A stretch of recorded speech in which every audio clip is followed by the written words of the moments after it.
എല്ലാവർക്കും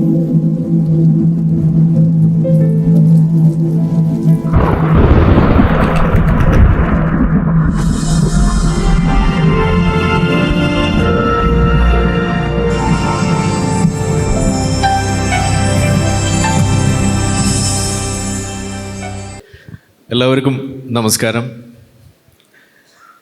ഈ ഒരു വൈകിയ വേളയിൽ കുറച്ച് കാര്യങ്ങൾ അതും കൂടി പറഞ്ഞിട്ട് നമുക്ക് പിരിയാമെന്ന് വിചാരിച്ചു. അപ്പോൾ അതിൻ്റെ ഭാഗമായിട്ട് 2 മുതലാളിമാരാണ് ഇവിടെ ഇരിക്കുന്നത്.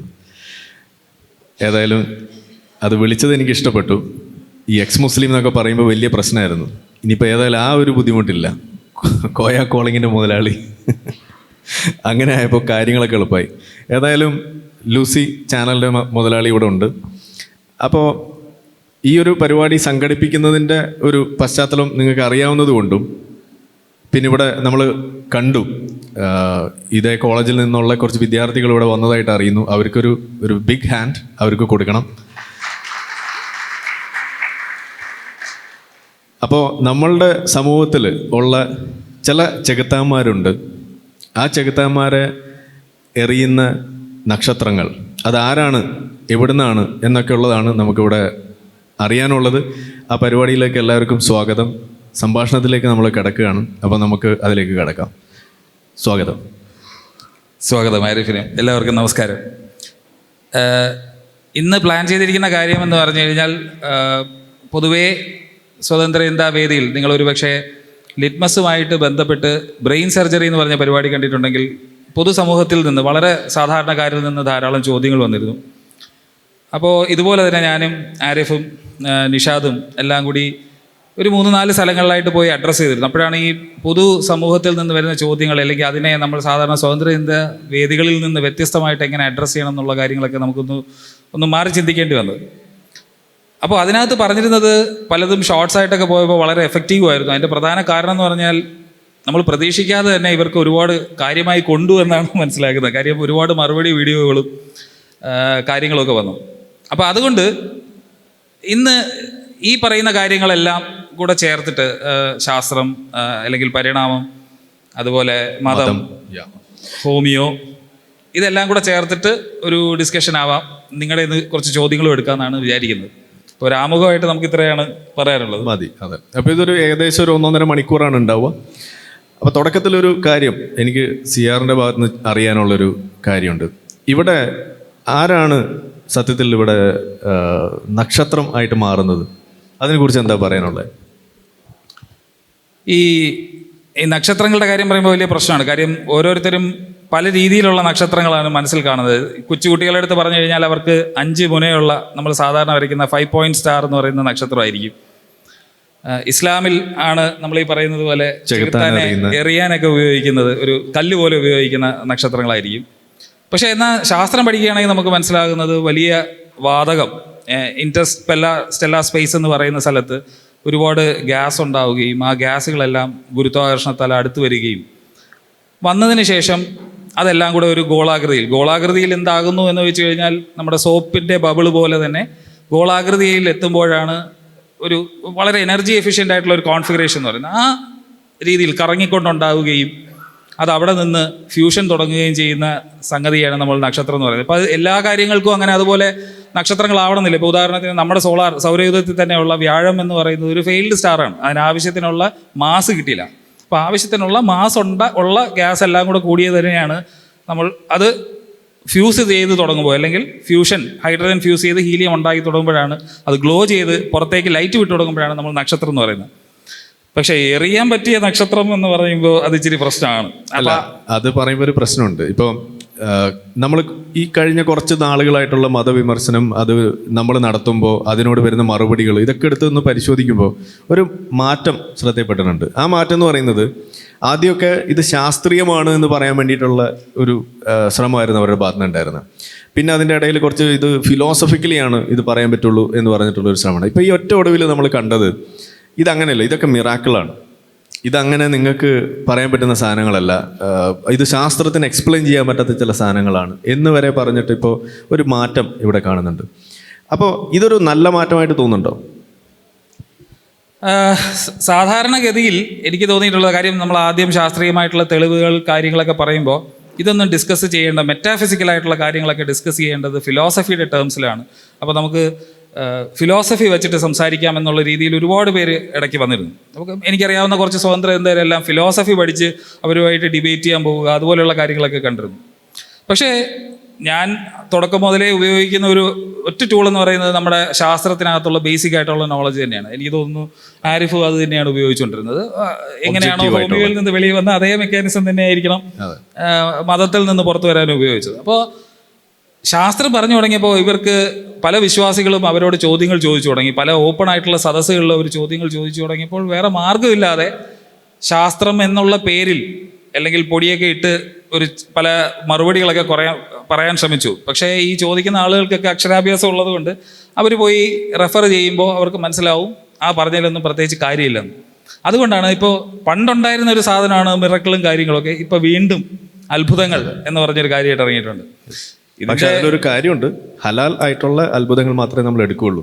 മനസ്സിലായി? അതെ, ഹലാൽ അല്ലാത്ത അത്ഭുതങ്ങളൊന്നും നമ്മൾ എടുക്കില്ല. അതായത് ഇപ്പോൾ നക്ഷത്രം പെറുക്കി എറിയുക എന്ന് പറയുന്നത് ഒരു അത്ഭുതമാണ്, അത് നമ്മൾ എടുക്കും. അതേസമയം ഇപ്പം മല ചുമന്നുകൊണ്ട് പറന്നു എന്ന് പറയുമ്പോൾ അത് നമ്മൾ എടുക്കില്ല. അല്ലെങ്കിൽ വെള്ളത്തിന്റെ മുകളിൽ കൂടെ നടന്നു എന്ന് പറയുമ്പോൾ നമ്മൾ അതൊന്നും ഹലാലല്ല. അപ്പൊ അത് നമ്മൾ ശ്രദ്ധിക്കണം. മിറാക്കിള് നമ്മൾ പറയുമ്പോഴും അതും ഒരു പ്രശ്നമാണ്. എല്ലാവർക്കും മിറാക്കിൾ ചെയ്യാൻ പറ്റില്ല എന്നുള്ളത് എല്ലാവർക്കും. അതെ, ചിലർക്ക് മാത്രമേ അത് പറ്റുള്ളൂ എന്നുള്ളതാണ്. യെസ്. അപ്പൊ ഞാൻ ഇനി ഇവിടെ ഒരു ചോദ്യം, ഈ ഒരു നക്ഷത്രത്തെ പെറുക്കി എറിയുക എന്ന് പറയുന്ന ഒരു കൺസെപ്റ്റ് അവിടെ വരുമ്പോൾ സത്യത്തിൽ അതെന്താണ്, എന്ത് കണ്ടപ്പോഴാണ്? ഇപ്പോൾ ആ കോണ്ടെക്സ്റ്റ് നമ്മൾ പറയുകയാണെന്നുണ്ടെങ്കിൽ നമ്മൾ ആകാശത്ത് നോക്കുമ്പോൾ നമുക്ക് കാണുന്ന ഒരു സാധനമുണ്ട്, ഇങ്ങനെ പാസ് ചെയ്തു പോകുന്നൊരു സാധനം. യഥാർത്ഥത്തിൽ അതെന്താണ്? അത് ഈ ആകാശത്ത് തിളങ്ങുന്നതെല്ലാം പൊതുവേ നക്ഷത്രമായിട്ട് മനസ്സിലാക്കുന്നതിൻ്റെ ഒരു പ്രശ്നമാണ്. ഈ USA നോക്കിക്കഴിഞ്ഞാൽ ഏറ്റവും കൂടുതൽ ആകാശത്ത് പുറത്തിറങ്ങിയ ആളുകൾ കാണുന്നത് UFO തന്നെയാണ്, അല്ലെങ്കിൽ അൺഐഡൻറ്റിഫൈഡ് ഫ്ലൈയിങ് ഒബ്ജക്ട്സിനെയാണ്. അതിൻ്റെ കാര്യം എന്ന് പറഞ്ഞു കഴിഞ്ഞാൽ അവർക്ക് അത് ഐഡൻറ്റിഫൈ ചെയ്യാൻ പറ്റാത്തത് അവർ ആകാശം നോക്കാത്തത് കൊണ്ടാണ് എന്നുള്ളതാണ്. പക്ഷേ ഓപ്പൺ ആയിട്ടുള്ള പണ്ട് മുതലേ ആകാശത്ത് നോക്കുമ്പോൾ നമ്മൾ ഈ കൊള്ളിയാൻ എന്നൊക്കെ പറയുന്ന മീറ്റിയറൈറ്റ്സ് പോലെയുള്ള സാധനങ്ങൾ കണ്ടിട്ടാണ് പലരും പറയുന്നത് അതിന് പേര് കൊടുത്തിരിക്കുന്നതാണ് ഷൂട്ടിംഗ് സ്റ്റാറിൽ സ്റ്റാർ ഉണ്ടല്ലോ എന്നുള്ളതാണ്.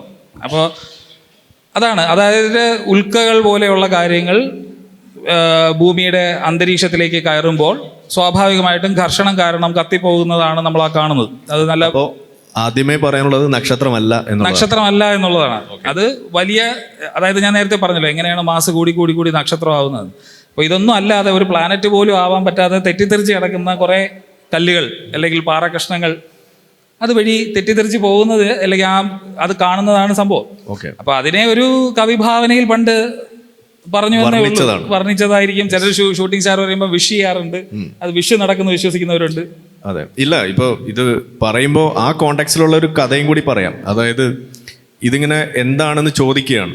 ഇതിപ്പോൾ നമ്മൾ വെറുതെ എക്സ്പ്ലനേഷൻ പറയുന്നില്ല, ആ ചോദിക്കുമ്പോൾ അറിയില്ല എന്ന് പറയും. അപ്പോൾ പ്രവാചകൻ പറഞ്ഞു കൊടുക്കുകയാണ്. അതായത് ഞാൻ നിങ്ങൾക്ക് ഓരോ സാധനങ്ങളൊക്കെ പറഞ്ഞു തരുന്ന സമയത്ത് അത് ചെകുത്താന്മാർ ഒളിഞ്ഞു നിന്ന് കേൾക്കും. ആ ഒളിഞ്ഞു നിൽക്കുന്ന സാധനം പ്രവാചകന് അള്ളാഹു പറഞ്ഞു കൊടുക്കുന്ന സമയത്ത് ചെകുത്താൻ നന്നാവണ്ടേ, നല്ല കാര്യമല്ല. ആ സംഗതി അവിടെ ശ്രദ്ധയപ്പെട്ടിട്ട് അള്ളാഹു ഈ പറയുന്ന നക്ഷത്രം പെറുക്കിയിട്ട് ഈ ചെകുത്താന്മാരെ എറിയും. അതാണ് ഇവിടെ സംഭവിക്കുന്നത്. അതെന്തിനു വേണ്ടിയിട്ടാണ്? കാരണം ഇവരിത് കൊടുത്ത് പൊക്കിക്കൊണ്ടുപോയിട്ട് ഇത് ജ്യോത്സ്യന്മാർക്ക് പങ്കുവെക്കും. അങ്ങനെയാണ് ജ്യോത്സ്യന്മാർ ഭൂതവും ഭാവിയും ഒക്കെ പറയുന്നതെന്നാണ് ഈ പറയുന്നത്. അപ്പോൾ അത് തടയാൻ കൂടി വേണ്ടിയിട്ടുള്ള ഒരു മെക്കാനിസം ആണെന്നാണ് പറഞ്ഞു വെക്കുന്നത്. ഇതൊക്കെ കേൾക്കുമ്പോൾ നിങ്ങൾ ആരും തെറ്റിദ്ധരിക്കരുത്, ഇതൊക്കെ മിറാക്കിളാണ്. ഇത് വളരെയധികം ഹലാലായിട്ടുള്ള സാധനമാണ് എന്നുള്ളതൊന്ന് ഓർത്തേക്കുക. ആരും ചിരിക്കരുത്, ഇതൊക്കെ കളിയാക്കേണ്ട സാധനങ്ങളല്ല. ഓക്കെ, ഏതായാലും നമുക്ക് ഓഡിയൻസിലേക്ക് പോയാലോ പതിയെ? യെസ്, തീർച്ചയായും. സമയം നമ്മൾ വേസ്റ്റ് ആയിരുന്നില്ല. നേരെ നിങ്ങൾക്ക് എഴുന്നേറ്റ് നിന്ന് ചോദ്യം ചോദിച്ച് തുടങ്ങാമെന്നാണ് പറയുന്നത്. ഇനി ഇവിടുന്ന് അങ്ങോട്ട് അങ്ങനെയാണ്. ഹലോ ആരിഫ്, എൻ്റെ പേര് അനീഷ്. ഞാൻ 2-3 മതം കറങ്ങിയിട്ടാണ് ഇന്ന് ഇവിടെ വന്ന് നിന്നിട്ടുള്ളത്. അപ്പോൾ ഞാനും മെസ്സേജസും റൈറ്റിങ്സൊക്കെ ചെയ്യാറുണ്ട്. അപ്പോൾ ഞാൻ ഇദ്ദേഹത്തിന് എക്സ് മുസ്ലിം ചാനലിൻ്റെ ഒരു കാര്യം പറഞ്ഞത് തന്നെ കണ്ടിന്യൂ ചെയ്തിട്ട് ഞാൻ എൻ്റെ ചോദ്യത്തിൽ വരാം. ഈ എക്സ് മുസ്ലിം ചാനൽ കാണുമ്പോൾ താഴെ കമൻറ്റിൽ വേറൊരു വിഭാഗം വന്ന് അവരുടെ മതം നല്ലതാണ്, എന്നിട്ട് ആ രീതിയിലാണ് ഈ നിങ്ങളെ സപ്പോർട്ട് ചെയ്ത് പറയുന്നത്. പക്ഷെ അവർ മനസ്സിലാക്കില്ല, അതേപോലെ വേറെ സംസ്ഥാനത്ത് അവരുടെ മതത്തിനെ പറ്റി കുറ്റം പറയുന്നുണ്ട്. അപ്പോൾ ഞാൻ നിങ്ങളുടെ വീഡിയോ കാണുമ്പോൾ ഇതിൽ കാഫിർ ആരൊക്കെയാണെന്ന് ചോദിച്ചിട്ട് നിങ്ങളൊരു തമാശയ്ക്കൊരു ചോദ്യം ചോദിച്ചായിരുന്നു. അപ്പോൾ ഞാൻ താഴെ എഴുതിയതായിരുന്നു, ഞാൻ കാഫിരല്ല, ഞാൻ സാത്താൻ്റെ മകനാണ്. അതായത് ഇതേ സംഭവം വേറെ ബുക്കിൽ വേറെ രീതിയിലുണ്ട്. അപ്പോൾ ഒരു വിഭാഗം അതിനെ സപ്പോർട്ട് ചെയ്യുമ്പോൾ അവരുടെ മനസ്സിൽ അവരുടെ മതം നല്ലതാണെന്ന് പറഞ്ഞിട്ടാണ് ചിലർ വരുന്നത്. അപ്പോൾ ഞാൻ രണ്ടാമത്തെ ഇതിൽ വരാം. അപ്പോൾ ഞാൻ ആക്ച്വലി എന്നോട് പലരും ചോദിക്കാറുണ്ട്, മതം വേണ്ടാന്ന് വെച്ചോ, ദൈവത്തിൽ വിശ്വാസമില്ലെന്ന്. അപ്പോൾ ഞാൻ പറയും എനിക്ക് ദൈവത്തിൽ വിശ്വാസമുണ്ട്, പക്ഷേ എൻ്റെ സൈഡ് ഇതാണെന്ന്. അതിപ്പോൾ രവിചന്ദ്രൻ സാറിൻ്റെ വീഡിയോ കണ്ടായിരുന്നു. ഒരു പെൺകുട്ടി വന്ന് ഈ പാസ്റ്റർ പ്രാർത്ഥിച്ചപ്പോൾ പാസ്പോർട്ട് കിട്ടിയെന്ന് പറഞ്ഞൊരു മിറാക്കിൾ പറഞ്ഞെന്ന്. അപ്പോൾ മിറാക്കിൾ നടന്നു. അപ്പം ഞാൻ പറയുന്നത് കുറച്ച് ദിവസം മുമ്പ് ഈ പ്രജിൻ ജോസ് അച്ഛനെ കൊന്നു. ആ കുട്ടിയുടെ അച്ഛൻ അമ്മയും ഈ പെന്റിക്കോസ് പ്രാർത്ഥനയിൽ പോയിക്കൊണ്ടിരിക്കുന്നതായിരുന്നു. അമ്മ പ്രാർത്ഥിച്ചുകൊണ്ടിരിക്കുമ്പോഴാണ് പ്രജിൻ ജോസ് അച്ഛനെ പോയി കൊന്നത്. അപ്പോൾ ആ ദൈവം തന്നെ ആ മിറാക്കിൾ നടത്തിയതല്ലേ എന്നാണ് എൻ്റെ ചോദ്യം. അപ്പോൾ എൻ്റെ ദൈവത്തിൻ്റെ മിറാക്കിൾ പ്രജിൻ ജോസ് ചെയ്ത ആ ദൈവം തന്നെയാണ് പാസ്പോർട്ടും കൊടുത്തത്. അപ്പോൾ ഇങ്ങനത്തെ ഒരു ദൈവം ശരിക്കും ഉണ്ടായിക്കൂടെ? ഞാൻ തുടക്കത്തിലേ പറഞ്ഞല്ലോ, ഇവിടെ ഹലാലായിട്ടുള്ള മിറാക്കിൾ മാത്രമേ എടുക്കുള്ളൂ. നിങ്ങൾ എന്തൊക്കെ മിറാക്കിൾ ഉണ്ടെന്ന് പറഞ്ഞിട്ടും കാര്യമൊന്നുമില്ല. അല്ലെങ്കിൽ നിങ്ങൾ കണ്ടുപിടിക്കുക, അല്ലെങ്കിൽ നിങ്ങൾ അത് സ്ഥാപിക്കുക. ഹലാൽ എന്ന് ഇവർ പറയുന്നത് പോലെ മറ്റുള്ള സംഗതികളെ റദ്ദാക്കാൻ പാകത്തിനുള്ള സ്ട്രോങ് ആയിട്ടുള്ള എന്തെങ്കിലും ഒരു ബേസിസ് നിങ്ങൾ കണ്ടെത്തൂ. എന്നിട്ട് നിങ്ങൾ ഈ മിറാക്കിൾ ടു മിറാക്കിൾ, നമ്മൾ ഡമ്മി ടു ഡമ്മി എന്നൊക്കെ പറയുന്ന മാതിരി മിറാക്കിൾ ടു മിറാക്കിൾ നിങ്ങൾ അത് ഒരു മത്സരമാക്കി അത് തെളിയിക്കൂ. അതാണ് വേണ്ടത്. പിന്നെ ആദ്യം ചോദിച്ച സംഗതി, നമ്മളുടെ ഏതെങ്കിലും ഒരു വീഡിയോയുടെ താഴെ നമ്മൾ പറയുന്ന ഇസ്ലാം മത വിമർശനത്തിൻ്റെ താഴെ വന്നിട്ട് മറ്റ് വിഭാഗത്തിലുള്ള ആളുകൾ എന്തെങ്കിലും പറയുമ്പോൾ അത് നിങ്ങൾ ആ കാണുന്നതിൻ്റെ ഒരു പെർസ്പെക്റ്റീവിൻ്റെ ഒരു വിഷയമുണ്ട്. അത് ഞാൻ തെറ്റാണ് എന്ന് പറയുമ്പോൾ നിങ്ങൾക്ക് ചിലപ്പോൾ വിഷമാവും. പക്ഷെ എന്നാലും ഞാൻ പറയുകയാണ്, ആ കാണുന്നത് എങ്ങനെ എന്നുള്ളതിനനുസരിച്ചിട്ടാണ് അതിൻ്റെ ഔട്ട്കം നമ്മൾ മെഷർ ചെയ്യേണ്ടതുള്ളൂ എന്നാണ് എൻ്റെ ഒരു അഭിപ്രായം. നമ്മളതിനെ കാണുന്നത് എങ്ങനെയാണെന്ന് വെച്ച് കഴിഞ്ഞാൽ, ഒരു സംഗതി ഇവിടെ ചർച്ചാ വിഷയമാക്കുക എന്നുള്ളതാണ് എൻ്റെ ലക്ഷ്യം, അല്ലെങ്കിൽ ഇതുപോലെ ചെയ്യുന്ന ഒരാളുടെ ലക്ഷ്യം അതാണ് കൂടുതലും. ചർച്ചാ വിഷയമാക്കി കഴിയുമ്പോൾ അതിനകത്ത് ഓപ്പറേറ്റ് ചെയ്യുന്നത് ഒരു കോമൺ സെറ്റ് ഓഫ് ഒരു ഐഡിയ, അല്ലെങ്കിൽ അതിനൊരു പ്രോസസ്സ് ഉണ്ട്. ആ പ്രോസസ്സ് നിങ്ങൾക്ക് ഏതിലും അപ്ലൈ ചെയ്യാം. അത് ഇസ്ലാമിന് മാത്രമല്ല, അത് ക്രിസ്ത്യാനിറ്റിയിൽ അപ്ലൈ ചെയ്യാം, അത് ഹിന്ദു മതത്തിൽ അപ്ലൈ ചെയ്യാം, കമ്മ്യൂണിസത്തിൽ പോലും നിങ്ങൾക്ക് അത് അപ്ലൈ ചെയ്യാം. അതായത് പ്രവാചകന്മാർ പറയുന്നു, അല്ലെങ്കിൽ ഏതെങ്കിലും കിതാബിൽ പറയുന്നു, അതല്ലെങ്കിൽ ഒരു എവിഡൻസും ഇല്ലാതെ ചില കാര്യങ്ങൾ പറഞ്ഞു വെക്കുന്നു. ഈ സംഗതികൾ എങ്ങനെ എടുക്കാം, എങ്ങനെ അസസ് ചെയ്യാം, എങ്ങനെ അതിലൊരു തീരുമാനത്തിലെത്താം, ഇതേ നമ്മൾ പറയുന്നുള്ളൂ. അത് ഓരോ മതത്തിനും ഏത് മതത്തിനും ബാധകമാണ്. അപ്പോൾ അതിൻ്റെ താഴെ വന്നിട്ട് കമൻ്റ് ഇടുന്ന ആളുകൾ സത്യത്തിൽ ചെയ്യുന്നത് എന്താണ്? അവരുടെ മതത്തെയും ചർച്ചാ വിഷയമാക്കുകയാണ് ചെയ്യുന്നത്. ഇത് ഡെമോക്രാറ്റിക് പ്രോസസ്സിൻ്റെ ഭാഗമാണ്. ഇത് നടന്നു വന്ന് മുന്നോട്ട് പോയി കഴിയുമ്പോഴാണ് ഈ പറയുന്ന മാറ്റങ്ങൾ അവരിൽ സംഭവിക്കുക. ഞാനത് പറയുമ്പോൾ നമ്മളുടെയൊക്കെ ഇതിൻ്റെ താഴെ വരുന്ന പല ആളുകൾ പിന്നീട് വന്ന് പറഞ്ഞിട്ടുള്ള എന്താണ്, ഞാൻ നിങ്ങളെ എതിർക്കാൻ വേണ്ടി പലപ്പോഴും കമൻ്റ് ഇട്ട ആളാണ്, ഇപ്പം ഞാനും ഒരു സ്വതന്ത്ര ചിന്തകനായി എന്ന് പറയുന്ന രീതിയിലേക്ക് വരുന്നു. കാരണം അവർ ഉപേക്ഷിച്ചത് ഇസ്ലാം മതമല്ല, അവരുപേക്ഷിച്ചത് ഹിന്ദുമതം ഉപേക്ഷിച്ചവരുണ്ട്, ക്രിസ്ത്യാനിറ്റി ഉപേക്ഷിച്ചവരുണ്ട്, കമ്മ്യൂണിസം ഉപേക്ഷിച്ചവരുണ്ട്, സംഘപരിവാർ സംഘടനകളിൽ നിന്നും പുറത്തു കടന്ന അതായത് ആ തീവ്ര ദേശീയത ബോധം കൊണ്ട് നടക്കുന്ന ആളുകൾ അത് ഉപേക്ഷിച്ചവരുണ്ട്. ഇതെല്ലാം ഇവിടെ സംഭവിക്കുന്നു. അപ്പോൾ നമ്മൾ ഉയർത്തിപ്പിടിക്കുന്ന ആശയം അത് മതാത്മകമാകുന്നു, അതിന് തെളിവില്ലാതെയാകുന്നു, അത് വിദ്വേഷപരമാകുന്നു, അങ്ങനെയുള്ള സംഗതികൾ ഫാഷിസമാകുന്നു. അതിൽ നിന്നും പുറത്ത് കിടക്കാനുള്ള ഒരു വഴിയാണ്. അത് ആ ഒരു പ്രോസസ്സ് ഇനീഷ്യേറ്റ് ചെയ്യുക എന്നുള്ളതാണ്. അതൊരു ചെയിൻ റിയാക്ഷനാണ്. അതാണ് നമ്മളുടെ പണി. അല്ലാതെ ഇത് ഒരു റിവേഴ്സ് മദ്രസ പോലെയോ അല്ലെങ്കിൽ നമ്മളിങ്ങനെ കാര്യങ്ങൾ പറഞ്ഞിങ്ങനെ പഠിപ്പിച്ചു കൊടുത്തുകൊണ്ടേയിരിക്കുക എന്നുള്ളതല്ല. അതല്ല നമ്മൾ ചെയ്യുന്നത്. ഇതൊരു ജസ്റ്റ് ഒരു venue for initiating all these process, അത്രയേ ഉള്ളൂ. അല്ല, ഇതിനകത്ത് എനിക്ക് ചോദിക്കാനുള്ള ഒരു കാര്യം, ആരിഫ് ഇസ്രയേലിലൊക്കെ പോയി, ഇപ്പം നമുക്കറിയാം മാധ്യമങ്ങൾ ഇവിടെ കാര്യങ്ങൾ റിപ്പോർട്ട് ചെയ്യുന്നതിൻ്റെ ഒരു സംഭവം അറിയാം. ഇപ്പോൾ ഈ അടുത്ത കാലത്ത് തന്നെ നിങ്ങൾ കണ്ട ഒരു കാര്യമായിരിക്കും, ശാസ്ത്രം ആത്മാവുണ്ടെന്ന് തെളിയിച്ചു എന്ന് പറയും. അപ്പോൾ ആക്ച്വലി അതെന്താണെന്ന് ആളിൽ തപ്പാനും കാര്യങ്ങളൊന്നും പോകുന്നില്ല. ഇപ്പോൾ ആരിഫ് ഫസ്റ്റ് ഹാൻഡായിട്ട് ഇസ്രയേലിൽ പോയി ഒരു 10-15 ദിവസം താമസിച്ച് അവിടുത്തെ സ്ഥിതിഗതികളൊക്കെ കണ്ട് നേരിട്ട് മനസ്സിലാക്കിയതാണ്. അപ്പോൾ എന്താണ് അതിനകത്ത് ആരിഫിന് പറയാൻ? ആരിഫിൻ്റെ അനുഭവം എന്തായിരുന്നു? ഈ പത്രങ്ങൾ എഴുതിയതുപോലെയാണോ? ഹമാസൊക്കെ എങ്ങനെ ഭയങ്കര ചക്കര ആണോ? എന്താണ് ആരിഫിൻ്റെ അഭിപ്രായം? വളരെ കോംപ്ലക്സ് ആയിട്ടുള്ളൊരു സംഗതിയായിട്ടാണ് ഞാൻ അതിനെ പറയാം. അതായത് ഫസ്റ്റ് ഓഫ് ഓൾ ഈ വിഷയം ഇപ്പം നമ്മളുടെ ഇടയിൽ വിവിധ അഭിപ്രായങ്ങളുണ്ട്. എന്ന് വെച്ചാൽ ആരുടെ ഭാഗത്താണ് ശരി, ഇസ്രായേൽ ചെയ്യുന്നത് എപ്പോഴും തെറ്റ് എന്നൊക്കെ പറയുന്ന തരത്തിലുള്ള ചില വാദങ്ങൾ നമ്മളിവിടെ കാണാറുണ്ട്. ഒന്നാമത്തെ കാര്യം, ഇതിവിടെ മാത്രമല്ല, ഇത് ഇസ്രായേലും ഇങ്ങനെ തന്നെയാണ്. ഇതാണ് ഒന്നാമത്തെ ഒരു കാര്യമായിട്ട് എനിക്ക് മനസ്സിലായത്. പക്ഷേ ഒരു വ്യത്യാസമുണ്ട്. ഇസ്രായേലിനകത്ത് അവരുടെ ഇടയിൽ ഒരു 3 പേരെ എടുത്തു വെച്ചിട്ട് നമ്മളിത് ചോദിക്കുമ്പോൾ അവർ 3 പേരും 3 അഭിപ്രായം ഉണ്ടാവും. ആ അഭിപ്രായം അവർ പറയുമ്പോൾ പോലും അവർ പരസ്പരം ക്യാൻസൽ ചെയ്തുകൊണ്ട്, അവരെ ഡീഹ്യൂമനൈസ് ചെയ്തുകൊണ്ട് മാറ്റി നിർത്തുന്ന പരിപാടിയല്ല അവർ ചെയ്യാറുള്ളത്. എന്തുകൊണ്ട് അവർ അവരുടെ ഭാഗത്ത് ശരി കാണുന്നു, എന്തുകൊണ്ട് അവർ നമ്മളുടെ ഭാഗത്തെ തെറ്റ് കാണുന്നില്ല എന്നുള്ളതൊരു നിരന്തരം നടക്കുന്ന ചർച്ചയാണ്, നിരന്തരം നടക്കുന്ന ഒരു ഡിബേറ്റാണ്. അതിൽ പരസ്പരം ചെളി വാരി എറിയലോ വിദ്വേഷം പ്രകടിപ്പിക്കലോ ഒന്നുമില്ല, നെയിം കോളിംഗ് ഇല്ല, ചാപ്പ കുത്തലുകളില്ല എന്നുള്ളതാണ് നമുക്കവിടെ കാണാൻ കഴിയുന്നത്. അതൊരു നല്ലൊരു ക്വാളിറ്റിയായിട്ട് എനിക്ക് തോന്നി. അതുകൊണ്ടുള്ളൊരു ഗുണം എന്താണെന്ന് പറഞ്ഞു കഴിഞ്ഞാൽ, ഇന്ന് പടിപടിയായിട്ടാണെന്നുണ്ടെങ്കിലും ഈ വിഷയത്തിലൊരു ക്ലാരിറ്റി ഇസ്രായേലിനകത്ത് വലിയ തോതിൽ സംഭവിച്ചുകൊണ്ടിരിക്കുകയാണ്. അത് ഇതിനോടൊപ്പം തന്നെ പാർലമെൻറ്റിലുള്ള MP-മാരുടെ ഇടയിൽ വലിയ മാറ്റം ഉണ്ടായിട്ടുണ്ട്. എന്ന് വെച്ചാൽ ഇത് പ്രശ്നം ഒരു ടെറിട്ടോറിയൽ ഇഷ്യൂ അല്ല, ഇത് ജിയോ പൊളിറ്റിക്സ് അല്ല ഇതിൻ്റെ പ്രശ്നം, ഇതിൻ്റെ പ്രശ്നം ഐഡിയോളജിയാണ് എന്ന ഒരു അണ്ടർസ്റ്റാൻഡിങ് അത് വലിയ തോതിൽ അവിടെ വ്യാപിച്ചു കഴിഞ്ഞിട്ടുണ്ട്. ഇപ്പോൾ കഴിഞ്ഞ ദിവസം നമ്മൾ കണ്ട ചിത്രങ്ങളും ചില പ്രകടനങ്ങളും, ഒരു ശവശരീരം അത് 2 കുട്ടികളുടെയും ഒരു അമ്മയുടെയും അത് വെച്ചുകൊണ്ട് അവർ നടത്തിയ ആ പരേഡ് നടത്തുന്ന അവസ്ഥ, മ്യൂസിക് വെച്ച് അതിനെ ആഘോഷിക്കുന്ന അവസ്ഥ, ഇതെല്ലാം ലോകം കണ്ടു. അത് കണ്ടപ്പോഴോ ചില കാര്യങ്ങൾ അവർക്ക് തിരുത്തേണ്ടി വരികയാണ്. BBC ഒരു ഡോക്യുമെൻ്ററി ഇറക്കിയത് അതുപോലെ പിൻവലിക്കേണ്ടി വന്നിരിക്കുകയാണ്. കാരണം അവരത് ചെയ്തത് ഹമാസിൻ്റെ തന്നെ ഒരു കമാൻഡറായിട്ടുള്ള ഒരാളുടെ കുട്ടിയെ വെച്ചുകൊണ്ടാണ് ആ ഡോക്യുമെൻ്ററി പിടിച്ചത്. എന്ന് വെച്ചാൽ പച്ചയായ ഹമാസ് ഒരു അവരെ ഉദ്ഘോഷിക്കുന്ന ഒരു രീതിയിലേക്ക് BBC പോലും കടന്നു ചെന്നപ്പോൾ, അതിൻ്റെ പ്രശ്നങ്ങൾ ചൂണ്ടിക്കാണിക്കുന്ന അവസ്ഥ വന്നപ്പോൾ അവർക്ക് പിൻവലിക്കേണ്ടി വരികയാണ്. ഇതാണ് ഇവിടെ സംഭവിക്കുന്നത്. അപ്പോൾ തിരിച്ച് ചിന്തിക്കുന്ന ഒരു അവസ്ഥ വരിക. ഇത് ഐഡിയോളജിയാണ് പ്രശ്നം. ഏതാണ് ഈ ഐഡിയോളജിയുടെ പ്രശ്നം? അതും പറയണല്ലോ. ജൂതവിരുദ്ധതയാണ് ഇതിൻ്റെ അടിസ്ഥാന പ്രശ്നം എന്ന് പറയുന്നത്. നമ്മൾ അവിടെ യാത്രയിൽ മനസ്സിലാക്കിയ ഒരു പ്രധാന കാര്യം എന്ന് പറയുന്നത്, ഇസ്രായേലിൽ ജൂതന്മാർ മാത്രമല്ല, ഇസ്രായേലിൽ 70-75% ജൂതന്മാർ, അതിനപ്പുറത്തേക്ക് മുസ്ലിങ്ങളായിട്ടുള്ള ആളുകൾ, അറബ്സ് ആയിട്ടുള്ള ആളുകൾ, ക്രിസ്ത്യാനികൾ, അതുപോലെ ഡ്രൂസ് വിഭാഗത്തിൽപ്പെട്ടുള്ള ആളുകൾ, ഇവരെല്ലാവരും അവിടെ ജീവിക്കുന്നു. ഈ ഓരോ വിഭാഗത്തിൽപ്പെട്ട ആളുകളും അവിടുത്തെ സൈന്യത്തിൽ വരെ ജോലി ചെയ്യുന്നു. ഇതാണ് നമുക്കവിടെ കാണാൻ കഴിയുന്നത്. ഇനി മറ്റൊരു രസം, അവിടെയുള്ള ഈ ഇസ്രായേലിനെ കുറിച്ച് പറയുമ്പോൾ ഒരു പ്രധാനപ്പെട്ട ഒരു കാര്യം, എല്ലാ ദൈവങ്ങളും ഒരുമിച്ചിരിക്കുന്നൊരു സ്ഥലമാണ് ഈ പറയുന്ന ഇസ്രായേൽ എന്ന് പറയുന്നത്. അതായത് ജൂതന്മാരുടെ ദൈവം, ക്രിസ്ത്യാനികളുടെ ദൈവം, മുസ്ലിങ്ങളുടെ ദൈവം, എല്ലാവരും ഒരേ സ്ഥലത്താണെന്നാണ് പറയുന്നത്.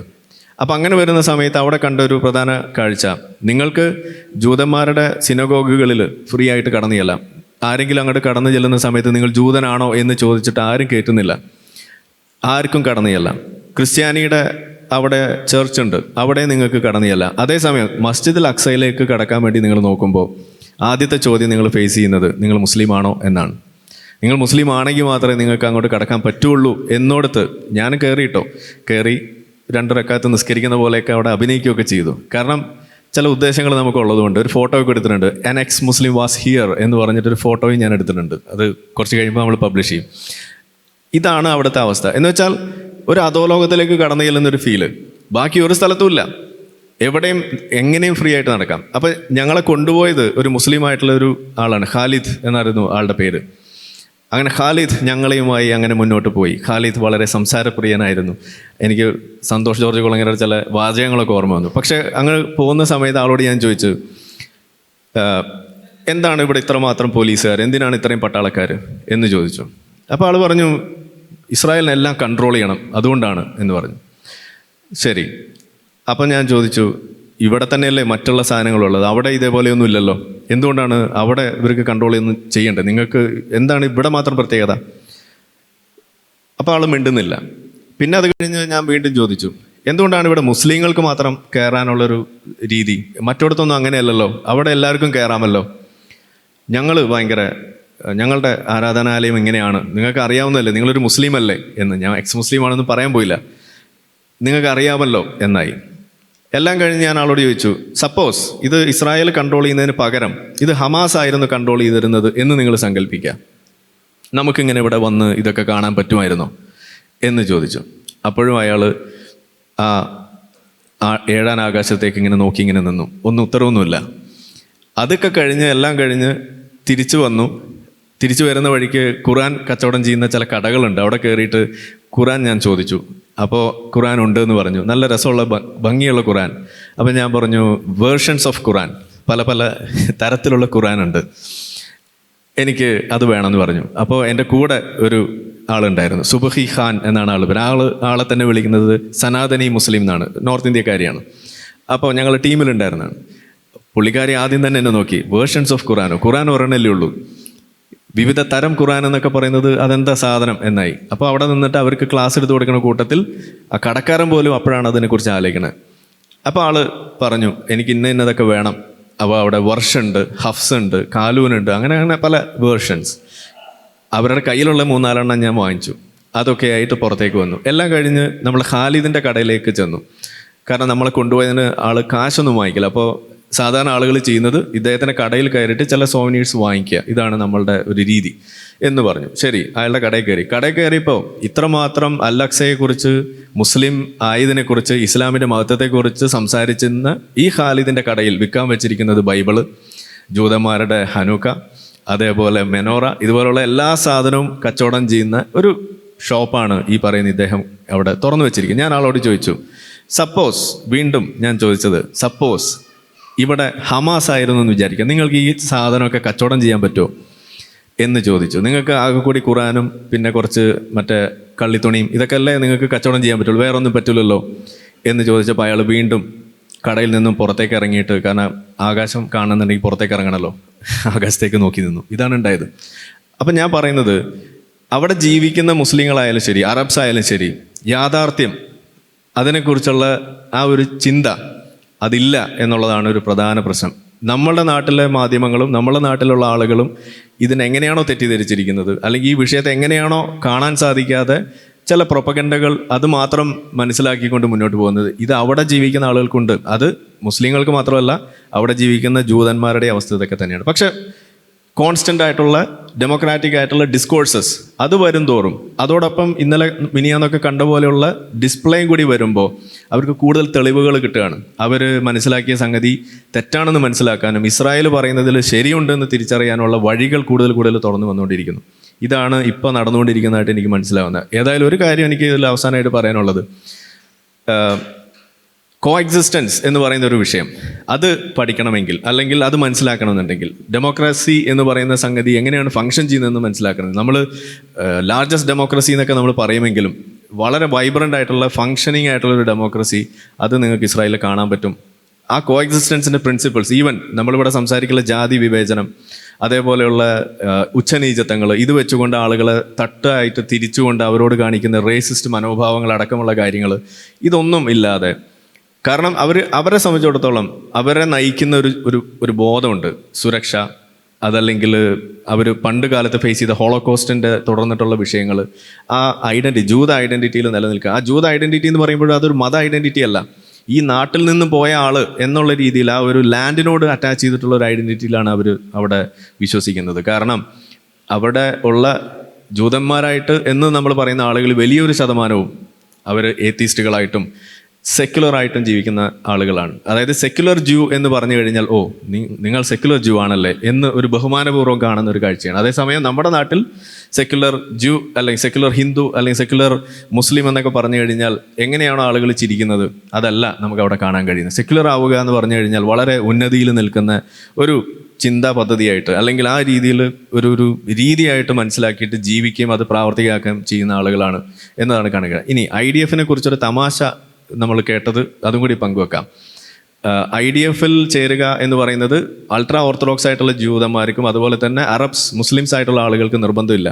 പക്ഷേ ജൂതന്മാരെ വീണ്ടും അതിലേക്ക് കൊണ്ടുവരണം എന്നുള്ളത് സംബന്ധിച്ചിട്ടുള്ള ചില മാറ്റങ്ങളൊക്കെ ഈ അടുത്ത് ഉണ്ടായിട്ടുണ്ട്. അപ്പോഴും മുസ്ലിങ്ങൾ അവരെ പ്രീണിപ്പിക്കുന്നതിൻ്റെ ഭാഗമെന്ന് വേണമെങ്കിൽ പറയാം, അവർക്ക് നിർബന്ധമല്ല. പക്ഷേ ഒരു കൂട്ടം മുസ്ലിങ്ങൾ IDF-ലേക്ക് ഒഴുകിയെത്തുന്നുണ്ട്. അത് മുസ്ലിം സ്ത്രീകളാണ്. ഒന്നുകൂടി ഓർക്കുക, അതായത് ഇസ്രായേലിൽ ജീവിക്കുന്ന മുസ്ലിങ്ങളായിട്ടുള്ള ഇസ്രായേലികൾ അവർ IDF-ലേക്ക് വരുന്നു, സ്ത്രീകൾ മാത്രം. എന്തിനു വേണ്ടിയിട്ടാണ്? ആ മുസ്ലിം ഫാമിലികളിൽ അവർ നേരിടുന്ന ഓപ്പറേഷൻ, ആ മുസ്ലിം ഫാമിലിയിൽ അവരെ നേരത്തെ പിടിച്ച് കെട്ടിക്കുന്നു, വിദ്യാഭ്യാസിക്കാൻ വിടുന്നില്ല, അല്ലെങ്കിൽ അതുപോലെയുള്ള സ്ത്രീകൾ നേരിടുന്ന പ്രശ്നങ്ങൾ, അത് ഇസ്രായേലിലാണെങ്കിലും അവിടുത്തെ അറബ് മുസ്ലിം ഫാമിലീസിൽ അത് വ്യാപകമാകുമ്പോൾ അതിൽ നിന്ന് രക്ഷപ്പെടാൻ വേണ്ടിയിട്ട് ആ മുസ്ലിം സ്ത്രീകൾ എടുക്കുന്ന ഒരു കുറുക്ക് വഴി IDF ചേരുക എന്നുള്ളതാണ്. അതിനുള്ളൊരു ഓപ്ഷനായിട്ട് പോലെ അവരത് ഇന്ന് എടുക്കുന്നു എന്നും കൂടി നമുക്ക് അതിൻ്റെ ഗ്രൗണ്ടിൽ നിന്നും അറിയാൻ കഴിയുന്ന ഒരു കാര്യമാണ്. എന്ന് വെച്ചാൽ മുസ്ലിങ്ങളെ സംബന്ധിച്ചിടത്തോളം ഇതുപോലുള്ള ഇസ്ലാമിൻ്റെ ഓപ്പറേഷനിൽ നിന്ന് രക്ഷ നേടണമെന്നുണ്ടെങ്കിൽ ജൂതന്മാരുടെ സൈന്യത്തിൽ ചേരണം എന്നുള്ളൊരു ഗതികേട് പോലും ഇന്ന് മുസ്ലിങ്ങൾക്കുണ്ട് എന്നതും കൂടി നമുക്ക് അവിടെ നിന്ന് കാണാൻ കഴിഞ്ഞു എന്നതാണ് നമ്മളുടെ അനുഭവങ്ങളുടെ ഒരു ആകത്തുക എന്ന് പറയുന്നത്. Thank you. എൻ്റെ പേര് അംബുജാക്ഷൻ. ഞാൻ ഒരു സുവോളജി ഗ്രാജുവേറ്റാണ്. 95 പാസ് ഔട്ടാണ്. Christ college Irinjalakuda. ഇപ്പോൾ ഞാൻ ഗവൺമെൻറ് സർവീസിലാണ് ജോലി ചെയ്യുന്നത്. അപ്പോൾ ഞാൻ രവീന്ദ്രൻ മാഷയും ആരിഫ് ഹുസൈൻ്റെയും പ്രോഗ്രാമുകൾ സ്ഥിരമായിട്ട് കാണുന്ന ആളാണ്. അപ്പോൾ ഞാൻ എസൻസിൻ്റെ പ്രോഗ്രാമുകളിൽ മെയിനായിട്ട് മനസ്സിലാക്കുന്നത്, നമുക്ക് സയൻറ്റിഫിക്കായിട്ട് ഒരു സമൂഹം ക്രിയേറ്റ് ചെയ്യപ്പെടണമെങ്കിൽ ഇപ്പോഴത്തെ ഈ ഊഹങ്ങൾ നിറഞ്ഞ ചിന്താഗതികൾ മാറ്റി ശാസ്ത്രീയമായിട്ട് മുന്നോട്ട് പോകണം. അതായത് മതങ്ങളിലെ ആ പ്രശ്നങ്ങൾ തന്നെയാണ് ഞാൻ ഉദ്ദേശിക്കുന്നത്. അതിലിപ്പോൾ നേരത്തെ പറഞ്ഞ പോലെ ആത്മാവുണ്ടോ ഇല്ലയോ എന്നുള്ള സംശയം പറഞ്ഞല്ലോ. അത് വിശദീകരിക്കണമെങ്കിൽ നമുക്ക് ശാസ്ത്രീയമായിട്ട് ആദ്യത്തെ ഇതിലെന്ന് പറഞ്ഞാൽ ശരിയാവുള്ളൂ. ഞാൻ അതിൽ നിന്നിട്ട് ഒരു കാര്യം കൂടി സംസാരിക്കട്ടെ. ശൂന്യത എന്ന് നമ്മൾ സ്കൂളിൽ പഠിച്ചിട്ടുണ്ട് ഇല്ലേ? എന്താണ് ശൂന്യത? ശാസ്ത്രം അറിയുന്ന ഒന്ന് പറയാമോ? മാഷ് മനസ്സിലാക്കിയ ശൂന്യത. മാഷോടാണ് ചോദ്യം. സാറ് പറഞ്ഞു. ശൂന്യത എന്താണ്? ഏത് കോണ്ടെക്സ്റ്റിലുള്ള ശൂന്യത? അല്ല, നമ്മൾ ശൂന്യത എന്ന് പറയുമല്ലോ സാധാരണ സ്കൂളിൽ. ശൂന്യത എന്ന് പറയുമ്പോൾ ഒന്നുമില്ല എന്നാണ് പറയുക അല്ലേ? ആക്ച്വലി ശൂന്യത എന്നുള്ളത് യാഥാർത്ഥ്യമാണോ സങ്കല്പമാണോ? അതാണ് ചോദ്യം. എനിക്ക് ആ ചോദ്യം അങ്ങോട്ട് മനസ്സിലായില്ല. കാര്യം എന്ന് വെച്ചാൽ നമ്മൾ ഭാഷാപരമായിട്ട് ശൂന്യത സ്പേസ് ആയിക്കോട്ടെ, ഇപ്പോൾ നമ്മളിവിടെ അങ്ങോട്ട് പോയി. സ്പേസിൽ ശൂന്യത എന്നുള്ളത് അവിടെ ഒന്നുമില്ലാത്ത അവസ്ഥയാണോ, എന്തെങ്കിലും ഉള്ള അവസ്ഥയാണോ എന്ന് ചോദ്യം. സ്പേസ് എന്ന് പറയുന്നത്, സ്പേസ് ഇസ് സംതിങ്. നമ്മളൊരു സ്പേസിനെ പറയുന്നത് സ്പേസ് ടൈം ഫാബ്രിക് എന്നാണല്ലോ. ഓക്കെ. അതായത് ശൂന്യത എന്ന് പറഞ്ഞാൽ സങ്കല്പം മാത്രമാണ്. ഞാനൊരു ഉത്തരം പറഞ്ഞോട്ടെ അല്ലേ? അതായത് ശൂന്യത എന്നുകൊണ്ട് ഉദ്ദേശിക്കുന്നത്, നിങ്ങൾ ഉദ്ദേശിക്കുന്നത് ഒന്നുമില്ലാത്ത ഒരു സ്ഥലം, സ്പേസിലെ സ്ഥലമാണ് ഉദ്ദേശിക്കുന്നതെങ്കിൽ, നമ്മൾ സ്കൂളിൽ പഠിക്കുന്നത് അങ്ങനെയാണ്. സ്പേസും ടൈമും കൂടി ചേർന്നിട്ടുള്ള ഒരു കണ്ടിന്യൂ ആണ് സ്പേസ് എന്ന് പറയുന്നത്. അപ്പോൾ space time is something. Okay. ഇനി ശൂന്യത എന്ന് പറയുന്നത് നമ്മുടെ പ്രപഞ്ചം നമ്മൾ തുടങ്ങുന്നതിന് മുമ്പുള്ള ഒരു കണ്ടീഷനാണ് ഉദ്ദേശിക്കുന്നതെങ്കിൽ, ശൂന്യതയിൽ നിന്ന്, ഒന്നുമില്ലായ്മയിൽ നിന്ന് പാർട്ടിക്കിൾസിന് ഉണ്ടാവാനും ഇല്ലാതായി പോകാനും പറ്റുന്ന ഒരവസ്ഥയാണ്. അതാണ് ലോറൻസ് ക്രോസിനെ പോലെയുള്ളവരൊക്കെ പറയുന്നത് ഇറ്റ് ഈസ് സംതിങ് എന്ന് പറയുന്നതിൻ്റെ ഒരു കാരണം. യെസ്, ആ സംതിങ് ആണ്. അതായത് ഈ പ്രപഞ്ചത്തിൽ ശൂന്യത എന്നുള്ളത് സങ്കല്പം മാത്രമാണ്. സങ്കല്പിച്ചിട്ടുണ്ടാകുമല്ലോ, അവിടെ ഒരു മാറ്റർ ഉണ്ട്. ആ മാറ്റർ ഉള്ളത് കൊണ്ടാണ് അതിലെ ലൈറ്റ് സഞ്ചരിക്കുന്നത്. ഈ മാറ്ററിൻ്റെ യൂണിഫിക്കേഷനാണ് പിന്നീട് ബിഗ് ബാങ് ആയിട്ട് മാറിയത് എന്ന് ഞാൻ മനസ്സിലാക്കുന്നു. ഓക്കെ, അതൊക്കെ അവിടെ കേട്ടോ. ഇനി ആത്മാവ് എന്ന് പറഞ്ഞാൽ, ഞാൻ സുവോളജി പഠിച്ചുകൊണ്ട് ജീവൻ്റെ എവല്യൂഷനാണ് ആദ്യം പഠിച്ചത്. അതായത് വെള്ളത്തിൽ ജീവൻ്റെ ന്യൂക്ലിയോ പ്രോട്ടീനുകൾ ഉണ്ടാകുന്നു. ന്യൂക്ലിയോ പ്രോട്ടീനുകളിൽ നിന്നും വൈറസുകളിലേക്കും, വൈറസിൽ നിന്നും സിംഗിൾ സെല്ലർ ഓർഗാനിസംസിലേക്കും, അവിടെ നിന്ന് മൾട്ടി സെല്ലർ ഓർഗാനിസംസിലേക്കും വരുന്നു. നമ്മളൊക്കെ മൾട്ടി സെല്ലർ ഓർഗാനിസംസ് ആണ് അല്ലേ? അപ്പോൾ അമീബ, നമുക്കൊക്കെ ആത്മാവുണ്ടെന്നാണ് പൊതുവായ സങ്കല്പം. ദൈവം അല്ലെങ്കിൽ മതം, ദൈവം എന്നുള്ളതിൻ്റെ കൺസെപ്റ്റ് വരുന്നത് ആത്മാവിനാണ് തുടങ്ങുക. ഈ ആത്മാവ് ചെല്ലുന്ന ഇടങ്ങളാണ് സ്വർഗവും നരകവും, അതിൻ്റെ അധിപന്മാരായ ദൈവവും ചെകുത്താനും ഒക്കെ. അവരുടെ ആത്മാവ് ഇല്ലാന്നുണ്ടെങ്കിൽ ഈ വക കാര്യങ്ങളൊന്നും ഉണ്ടാവില്ല എന്ന് നമ്മൾ മനസ്സിലാക്കേണ്ടി വരും. ചോദ്യം ഇതാണ്, വൈറസുകളിലെ കഴിഞ്ഞ്, വൈറസ് എന്ന് പറഞ്ഞാൽ ലിവിങ് ആൻഡ് നോൺ ലിവിങ്ങിനിടയ്ക്കുള്ള ഒരു സംഭവമാണ് വൈറസ്. അത് കഴിഞ്ഞിട്ടാണ് സിംഗിൾ സെല്ലർ ഓർഗാനിസംസ്, അമീബ തുടങ്ങിയതൊക്കെ നമ്മൾ പഠിച്ചിട്ടുള്ളത്. അപ്പോൾ ചോദ്യം ഇതാണ്, ജീവിയായ ഒരു അമീബയ്ക്ക് മനുഷ്യന് ആത്മാവുണ്ടെങ്കിൽ മറ്റു ജീവികൾക്ക് ആത്മാവ് ഉണ്ടാവണം, അമീബയ്ക്ക് ആത്മാവ് ഉണ്ടാവുമോ? ഉണ്ടാവേണ്ടതല്ലേ? ആത്മാവ് ഉണ്ടോ എന്നാണ് ചോദ്യം. അതെ, ആത്മാവുണ്ടെങ്കിൽ അമീബയ്ക്ക് ആത്മാവുണ്ടോ? അതാണ് ചോദ്യം. അമീബ അതായത് ഗ്രോത്ത്, റിപ്രൊഡക്ഷൻ എല്ലാ പ്രോസസ്സും നടത്തുന്നുണ്ട്. അങ്ങനെയെങ്കിൽ അമീബയ്ക്ക് ആത്മാവുണ്ടോ? ചോദ്യം. ആത്മാവ് ഉണ്ട് എന്ന് വിശ്വസിക്കുന്ന ഒരാളല്ല ഞാൻ. അല്ല, മനുഷ്യനെ ഉണ്ടെന്ന് വിശ്വസിക്കുന്ന. ശരി, അപ്പോൾ അങ്ങനെയാണെങ്കിൽ അമീബ ഒരു സിംഗിൾ സെൽ ഓർഗാനിസമാണ്. ആത്മാവ് ഉണ്ടെങ്കിൽ മനുഷ്യൻ മൾട്ടി സെല്ലർ ഓർഗാനിസമാണ്, കോടിക്കണക്കിന് ആത്മാവ് ഉണ്ടാവണം അല്ലേ? അങ്ങനെയല്ലേ? ആത്മാവില്ലല്ലോ. ഇല്ല. ശരി, അപ്പോൾ ആത്മാവ് എന്ന് പറഞ്ഞാൽ എൻ്റെ ഒരു സെക്കൻഡ് കേട്ടോ, ബ്രീഫായിട്ട് ചോദിക്കാം. അത് ഞാൻ മനസ്സിലാക്കുന്ന ആത്മാവ് എന്ന് പറഞ്ഞാൽ മനുഷ്യൻ്റെ ഈ തലച്ചോറിൻ്റെ പ്രത്യേകതയാണ്. തലച്ചോറിലെ കോശങ്ങൾ. ഒറ്റ മിനിറ്റ്, ആത്മാവ് ഉണ്ടോ ഇല്ലേ? ഇല്ല എന്നാണ് ഞാൻ പറയുക. എന്നാ പിന്നെന്താ നമ്മൾ തമ്മിൽ പ്രശ്നമൊന്നുമില്ലല്ലോ. അല്ല, വെറുതെ എന്തിനാ സമയം കളയുന്നത്? അല്ല മാഷെ, അതുകൊണ്ടാണ് ഈ പ്രശ്നങ്ങളൊക്കെ കൂടുതലുണ്ടാവുന്നത്, ആർക്ക്? തിങ്കിങ്സൊക്കെ. അപ്പോൾ എന്താ സംഭവം എന്ന് വെച്ചാൽ ഞാൻ മനസ്സിലാക്കുന്നത്രേ ഉള്ളൂ. അല്ല, നമ്മൾ രണ്ടുപേരും ഒരേ ബോട്ടിൽ സഞ്ചരിക്കുന്ന ആളുകളാണ്. അതെ അതെ, ആത്മാവില്ല. ആ, അതൊരു എന്താ പറയാ, നമ്മൾ തെറ്റിദ്ധരിച്ച ഒരു സംഗതിയാണ് ആത്മാവ് എന്ന് പറയാം. അതാണല്ലോ നമ്മൾ പറഞ്ഞ് എക്സ്പ്ലെയിൻ ചെയ്ത് കൊടുത്തോണ്ടിരിക്കുന്നത്. അതെ. പക്ഷെ അത് പറഞ്ഞ് ഞാൻ കേട്ടിട്ടില്ല. സാധാരണഗതിയിൽ ഇങ്ങനത്തെ പ്രോഗ്രാമുകളിൽ ഇഷ്ടംപോലെ പരിപാടികൾ നടത്തിയിട്ടില്ലേ? അതെ. അപ്പോൾ സാധാരണ ഇങ്ങനത്തെ പ്രോഗ്രാമുകൾ നടക്കുമ്പോൾ ഒരു ഇൻട്രൊഡക്ഷനായിട്ട് ബയോളജിക്കൽ ഓർഗനൈസേഷൻ, അതായത് ഏതായാലും നിങ്ങളെ ചോദ്യം എനിക്ക് മനസ്സിലായി. ഓർഗാനിക് എവല്യൂഷനെ പറ്റി ഒന്ന് പറഞ്ഞു കൊടുക്കണം എന്നാണ് ഞാൻ പറയുള്ളൂ. തീർച്ചയായിട്ടും എല്ലാ പ്രോഗ്രാമുകളിലും മുമ്പായിട്ട് ഒരു ഇൻട്രൊഡക്ഷനായിട്ട് ഓർഗാനിക് എവല്യൂഷനെ പറ്റി നമുക്കൊരു കാര്യം ചെയ്യാം. മാഷാണെന്നല്ലേ പറഞ്ഞത്? ചെറുതായിട്ട് പറഞ്ഞില്ല. മാഷാണെന്നല്ലേ പറഞ്ഞത്? മാഷല്ല. മാഷല്ല, എന്തായാലും മാഷ അല്ലെങ്കിലും നമ്മളുടെ വിദ്യാലയങ്ങൾക്ക് വേണ്ടിയിട്ട്, അതെ, വിദ്യാലയങ്ങൾക്ക് വേണ്ടിയിട്ട് ഈ ശാസ്ത്രീയമായ ഒരു ചിന്ത ഉണർത്തുന്നതിന് വേണ്ടിയിട്ടുള്ള ഒരു നല്ല ഒരു എന്താണ് ആരംഭ ഗാനം നിങ്ങൾ ചിട്ടപ്പെടുത്തുക. എന്നിട്ട് അതെല്ലായിടത്തും ഇതേപോലെ ആത്മാവില്ല മക്കളെ എന്നൊക്കെ പറയുന്ന രീതിയിൽ നല്ല ചില ഒരു ലിറിക്സ് ഒക്കെ ഉണ്ടാക്കൂ. അത് നമുക്ക് പാടി പ്രചരിപ്പിക്കാം. അതാണ് നമ്മൾ ചെയ്യേണ്ടത്. ഓർഗാനിക് എവല്യൂഷൻ പറഞ്ഞാൽ മതി. അതെ, അതിപ്പോ നമുക്കിപ്പോ എല്ലാ പരിപാടിയിലും എല്ലാ ദിവസവും ചെയ്യാൻ പറ്റില്ലല്ലോ. അപ്പൊ നമുക്ക് ഇത്രയേ ഉള്ളൂ, ആത്മാവില്ല. Okay, done. Thank you. നമസ്കാരം sir, doctor Arif. Yes, thanks for your talk. എനിക്ക് ചോദിക്കാനുള്ള ചോദ്യം, എൻ്റെ പേര് ഷാ സുൽത്താൻ, തിരുവനന്തപുരം സ്വദേശം. ചോദിക്കാനുള്ളതെന്ന് പറഞ്ഞു കഴിഞ്ഞാൽ, ഇപ്പോൾ ഡോക്ടർ ആരിഫ് ആയാലും സിയാർ ആയാലും രണ്ട് രൂപത്തിൽ മതവിമർശനം നടത്തുന്നുണ്ട്, വിശ്വാസങ്ങളെ എതിർക്കുന്നുണ്ട്.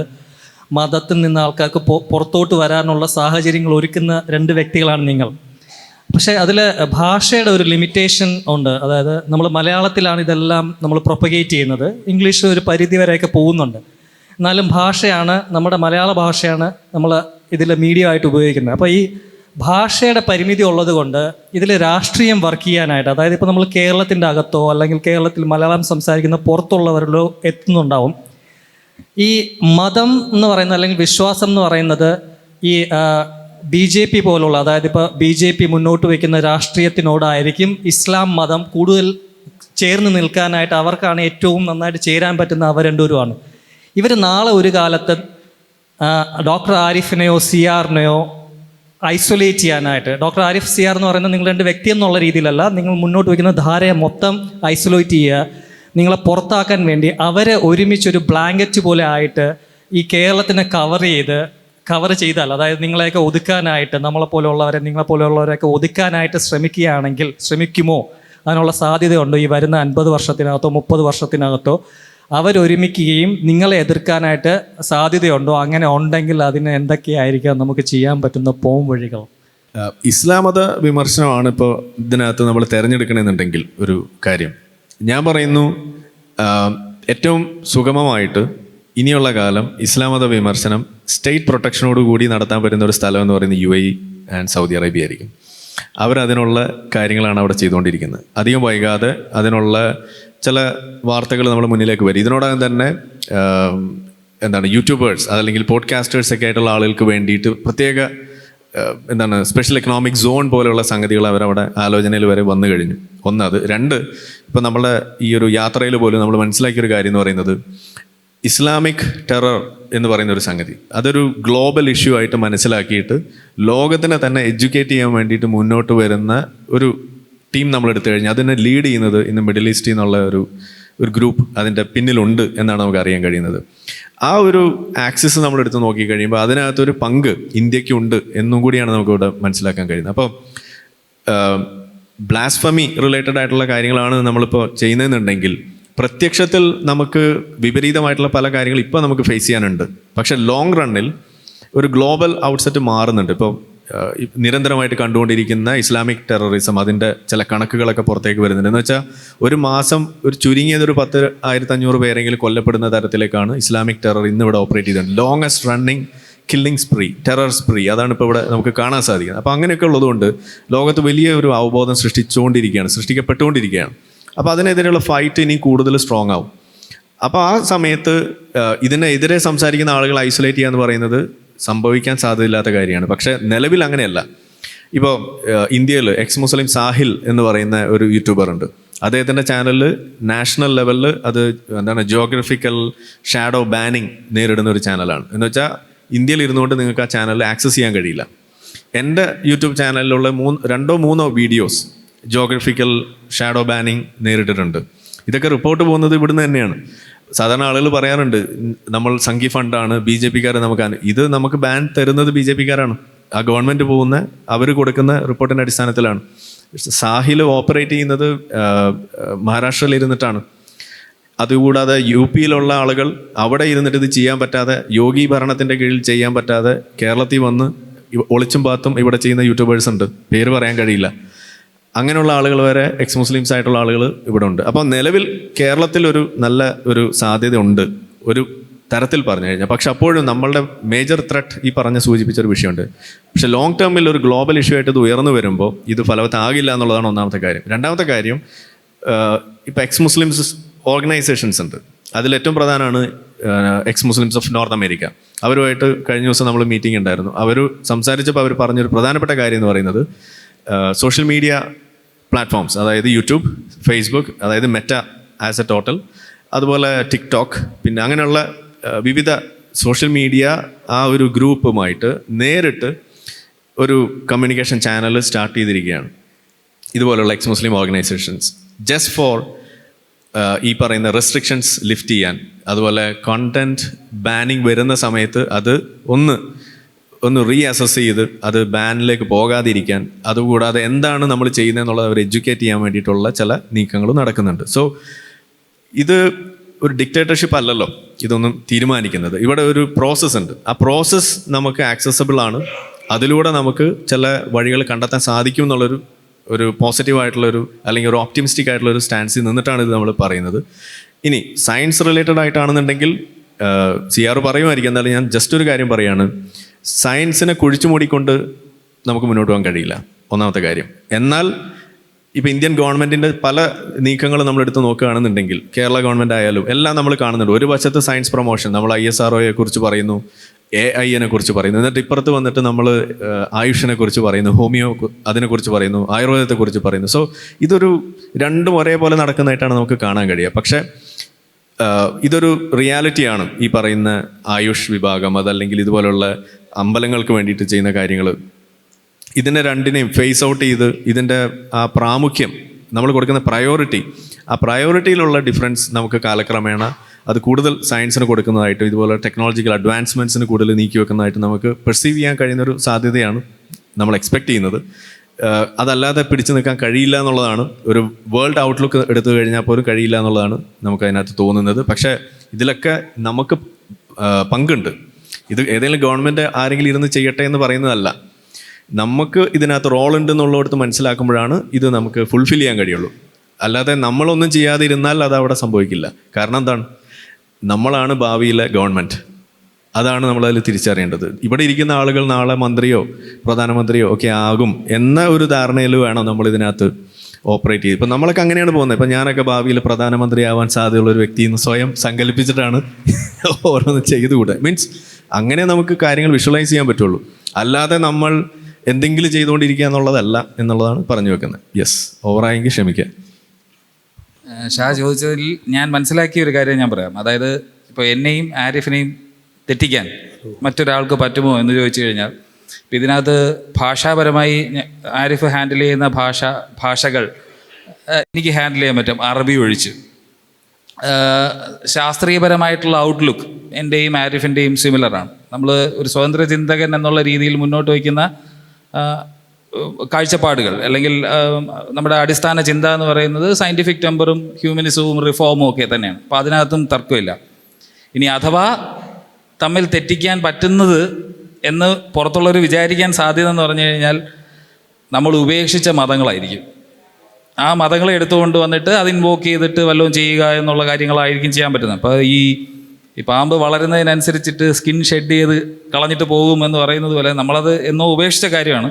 അപ്പോൾ ഒരു സ്വതന്ത്രരാണെന്ന് നമ്മൾ വിചാരിക്കുകയാണെന്നുണ്ടെങ്കിൽ തീർച്ചയായിട്ടും ആ പറയുന്ന കാര്യങ്ങൾ കൊണ്ടുവന്നിട്ട് ഒരു പ്രശ്നം ഉണ്ടാക്കാമെന്ന് ആരെങ്കിലും വിചാരിക്കുന്നെങ്കിൽ അത് വെറും അവരുടെ ഒരു തോന്നൽ മാത്രമാണ് എനിക്ക് അതിനകത്ത് പറയാനുള്ളത്. ഇനി ശാസ്ത്രം പറയുന്നതിൽ ഭാഷയുടെ പരിമിതി, കാര്യം ഈ അടുത്ത കാലത്ത് പറഞ്ഞല്ലോ, ഇപ്പോൾ ഫിലോസഫി പറഞ്ഞുകൊണ്ടിരുന്നു, സയൻസ് പറഞ്ഞുകൊണ്ടിരുന്നു, പല പല മാർഗ്ഗങ്ങളാണ് അവരൊരു തിരിച്ചൊരു മറുപടി എന്നുള്ള രീതിയിൽ വന്നുകൊണ്ടിരിക്കുന്നത്. അപ്പോൾ അവർ പറയുന്ന ഒരു പരാതി ഇതാണ്, കാര്യം ശാസ്ത്രം ഒരു പരിധി കഴിഞ്ഞ് പറയണമെന്നുണ്ടെങ്കിൽ പലപ്പോഴും നമ്മൾ സയൻറ്റിഫിക് ജാർഗൻസ് ഉപയോഗിക്കേണ്ടി വരും, അതിൻ്റെ പദാവലികൾ ഉപയോഗിക്കേണ്ടി വരും. അങ്ങനെ ഉപയോഗിക്കുമ്പോൾ ഇപ്പോൾ കഴിഞ്ഞ തവണ തന്നെ ഇറങ്ങിയ അവരുടെ ഒരു മറുപടി വീഡിയോയിൽ അവർ പറഞ്ഞാണ്, ചുമ്മാ സ്റ്റേജിലിരുന്ന് ഇംഗ്ലീഷ് പറഞ്ഞിട്ട് പോയിട്ട് കാര്യമില്ല, അല്ലെങ്കിൽ ഇംഗ്ലീഷ് വാക്കുകൾ ഉപയോഗിച്ചിട്ട് കാര്യമില്ല എന്നുള്ളത്. ശാസ്ത്രത്തിൻ്റെ എല്ലാ കാര്യങ്ങളും വളരെ സിമ്പിളായിട്ട് എക്സ്പ്ലെയിൻ ചെയ്തില്ല. നേരത്തെ അദ്ദേഹം ചോദിച്ച ആ ഒരു കാര്യം തന്നെ, ആത്മാവിൻ്റെ കാര്യം തന്നെ, ഇപ്പോൾ വന്ന പേപ്പറിൻ്റെ കാര്യം പറയണമെന്നുണ്ടെങ്കിൽ നമ്മളിവിടെ ക്വാണ്ടം കൊഹിറൻസ് മുതൽ മൈക്രോ ട്യൂബ്യൂൾസ് മുതൽ, അപ്പോൾ ബയോളജിയിലെ കാര്യങ്ങൾ പറയണം, ഫിസിക്സിലെ കാര്യങ്ങൾ പറയണം. ഇതെല്ലാം ഇതിനൊക്കെ തത്തുല്യമായിട്ടുള്ള മലയാളം വാക്കുകൾ കണ്ടുപിടിക്കുക എന്ന് പറഞ്ഞാൽ അത് ഇമ്പോസിബിളാണ്. ഈ റോജർ പെൻറോസിൻ്റെയും ഈ ഹാമർ ഓഫിൻ്റെയൊക്കെ പല പേപ്പറുകളിൽ കൂടി പോയാൽ മാത്രമേ നമുക്കിപ്പോൾ ലേറ്റസ്റ്റ് ആയിട്ട് പറഞ്ഞ കാര്യം പറയാൻ പറ്റുള്ളൂ. അപ്പോൾ അത് സങ്കീർണമാണ്, ടെക്നിക്കലായി പോകും എന്നുള്ളതാണ് ആ ഭാഷയുടെ കാര്യത്തിൽ എനിക്ക് പറയാനുള്ളത്. അല്ലാതെ വേറെ എന്ത് പറഞ്ഞിട്ടാണ് രണ്ട് സ്വതന്ത്ര ഇന്ത്യരെ തമ്മിൽ തെറ്റിക്കാൻ പറ്റുന്നതെന്നുള്ളത് എനിക്ക് ഒരു ഐഡിയ കിട്ടുന്നില്ല. പിന്നെ ഭാഷ മലയാളത്തിലായതുകൊണ്ടാണ് കേട്ടോ നമുക്ക് യാത്രയൊക്കെ ചെയ്യാൻ പറ്റുന്നത്. എവിടെയെങ്കിലും ഒന്ന് ടൂർ പോകണമെന്ന് വിചാരിച്ചാൽ ഇപ്പോൾ കേരളത്തിന് വെളിയിൽ സമാധാനമായിട്ട് പോവാം, അല്ലെങ്കിൽ പ്രശ്നമായേനെ. നമസ്കാരം.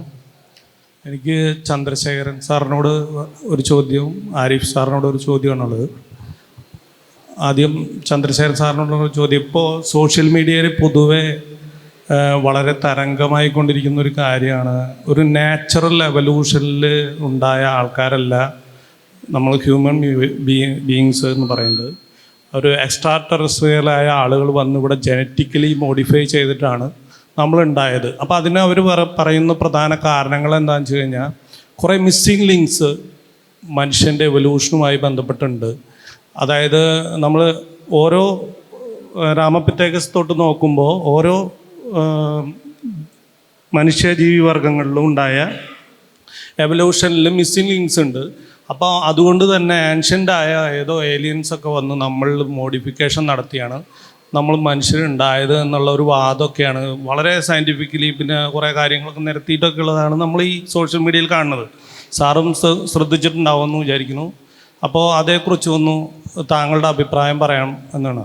പിന്നെ ആരിഫ് സാറിനോട് പറയാനുള്ള ചോദ്യം എന്ന് വെച്ച് കഴിഞ്ഞാൽ, ഇപ്പോൾ മൊത്തം പൊളിറ്റിക്കൽ വ്യൂ, അതായത് മൊത്തം യൂറോപ്പിൻ്റെ വെസ്റ്റേൺ പൊളിറ്റിക്കൽ വ്യൂ ഒരു ഫാർ ലെഫ്റ്റിലേക്ക് മാറിയ ഒരു കാലമാണ്. അതായത് ജനാധിപത്യപരമായി നിലനിൽക്കുന്ന രാജ്യങ്ങളിലേക്ക് ഇസ്ലാമിൻ്റെ ഈ കുടിയേറ്റവുമായി തുടർന്നുണ്ടായ പ്രശ്നങ്ങളിൽ അവിടുത്തെ തദ്ദേശീയരായ ജനസമൂഹം സംഘടിക്കുകയും അങ്ങനെ അവർ ഫാർ ലെഫ്റ്റായി മാറുകയും ചെയ്യും. അപ്പം നമ്മൾ ഇതിനുള്ളൊക്കെ സാധ്യതകൾക്ക് കാരണം എന്ന് വരുന്നത് ഇതിൻ്റെയൊക്കെ ഒരു വളർത്തമ്മയും പോറ്റമ്മയായിട്ട് ഇസ്ലാമിൻ്റെ ടെററിസ്റ്റ് ആക്ടിവിറ്റീസ് വരുന്നതാണ് എന്നാണ് എൻ്റെ അഭിപ്രായം. സാറിൻ്റെ അഭിപ്രായം എന്താണ്? പിന്നെ ഒരു ചോദ്യം കൂടി സാറിനുണ്ട്. സാർ ഇസ്രായേലിൽ പോയപ്പോൾ അവിടെയുള്ള ആളുകൾ ഈ രീതിയിൽ വളരെയധികം വലതുവൽക്കരിക്കപ്പെട്ടുള്ള ആൾക്കാരാണെന്നാണ് ഞാൻ ധരിച്ചിരുന്നത്. ഇപ്പോൾ പക്ഷേ സാറ് പറയുന്നത് അവൾ വളരെ ഡെമോക്രാറ്റിക്കായി ചിന്തിക്കുന്ന ആളുകളാണെന്നാണ്. അതെന്നെ വളരെ അത്ഭുതപ്പെടുത്തി. അതായത് ഞാൻ വിചാരിച്ചിരുന്നത് ഏറ്റവും സയനിസ്റ്റായ ആളുകളാണ് കൂടുതൽ അങ്ങനത്തെ രീതിയിൽ ചിന്തിക്കുന്നവരെന്നാണ്. അപ്പോൾ ഈ ഇത്രയും രണ്ട് ചോദ്യങ്ങളാണ് എനിക്ക് പറയാനുള്ളത്. ഇതാണ്ട് ആദ്യം തീർക്കാം. എനിക്കൊരു കൂട്ടുകാരനുണ്ടായിരുന്നു. ആള് എപ്പോഴും ഇടതുവശം വലതുവശം എന്ന് പറയുന്ന ഒരാളാണ്. എന്ന് പറഞ്ഞ പോലെയാണ് ഇദ്ദേഹം ഫാർ ലെഫ്റ്റ് വളരുന്നു എന്നാണ് പറഞ്ഞത്, ഫാർ റൈറ്റാണ് അവിടെ വളരുന്നത്. ഓക്കെ. അപ്പോൾ ഇന്നലെയാണോ മിനിയെന്നാണോ മലപ്പുറത്ത് SDPIയുടെ ഒരു വലിയൊരു സമ്മേളനം ഉണ്ടായിരുന്നു. അവർ വഖഫിനെതിരെ ഉള്ള ഒരു വലിയൊരു സമ്മേളനം. അതിനകത്ത് അവർ പറഞ്ഞു വെച്ചൊരു വാചകമുണ്ട്, ഇവിടെ 1921 ആവർത്തിക്കും എന്നാണ് പറഞ്ഞത്. എത്ര പേരത് കേട്ടിട്ടുണ്ട് ഇവിടെ? ഒന്ന് കൈപ്പൊക്കാവോ? ഒരാൾ, രണ്ടാൾ. 1921 എന്താ 1921 ഉണ്ടായത്? മലബാർ ലഹള. അത് ആവർത്തിക്കും എന്ന് പറഞ്ഞു. നിങ്ങളത് കേട്ടു. ഇവിടെ ആരെങ്കിലും അതൊരു വലിയ സംഭവമായിട്ട് ആരെങ്കിലും അത് ചിത്രീകരിച്ച് അതിൻ്റെ പേരിൽ അത് പറഞ്ഞത് ശരിയായില്ല എന്ന് പറയുന്നുണ്ടോ? ഇല്ല. പറയേണ്ടതല്ലേ? അത് ശരിയാണോ ആ സ്റ്റേറ്റ്മെൻറ്റ്? SDPI എന്ന് പറയുന്നത് ആരാണ്? അതിവിടെ ജനാധിപത്യ രീതിയിൽ ഫങ്ഷൻ ചെയ്യുന്നതിൻ്റെ ഭാഗമായിട്ട് ഇലക്ഷൻ കമ്മീഷൻ്റെ അംഗീകാരത്തോടു കൂടി പ്രവർത്തിക്കുന്ന ഒരു ജനാധിപത്യ പാർട്ടി എന്നാണ് അവരെ സ്വയം വിളിക്കുന്നത്.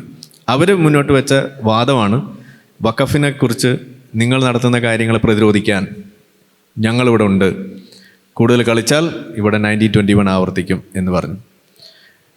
ഇത് കേട്ടിട്ടും നമ്മളുടെ ഇവിടെയുള്ള ആളുകൾ ഇതിനെക്കുറിച്ച് ഒന്നും പറയുന്നില്ല. ഇനി നാളെ ചില ആളുകൾ വന്ന് ഇത് പറയും. ആരാ പറയുക? ആരും പറഞ്ഞോട്ടെ, പക്ഷേ അവർക്കൊരു കോമൺ വിളിപ്പേരുണ്ടാവും. ആ വിളിപ്പേരെന്തായിരിക്കും? അത് വലതുപക്ഷം എന്നായിരിക്കും.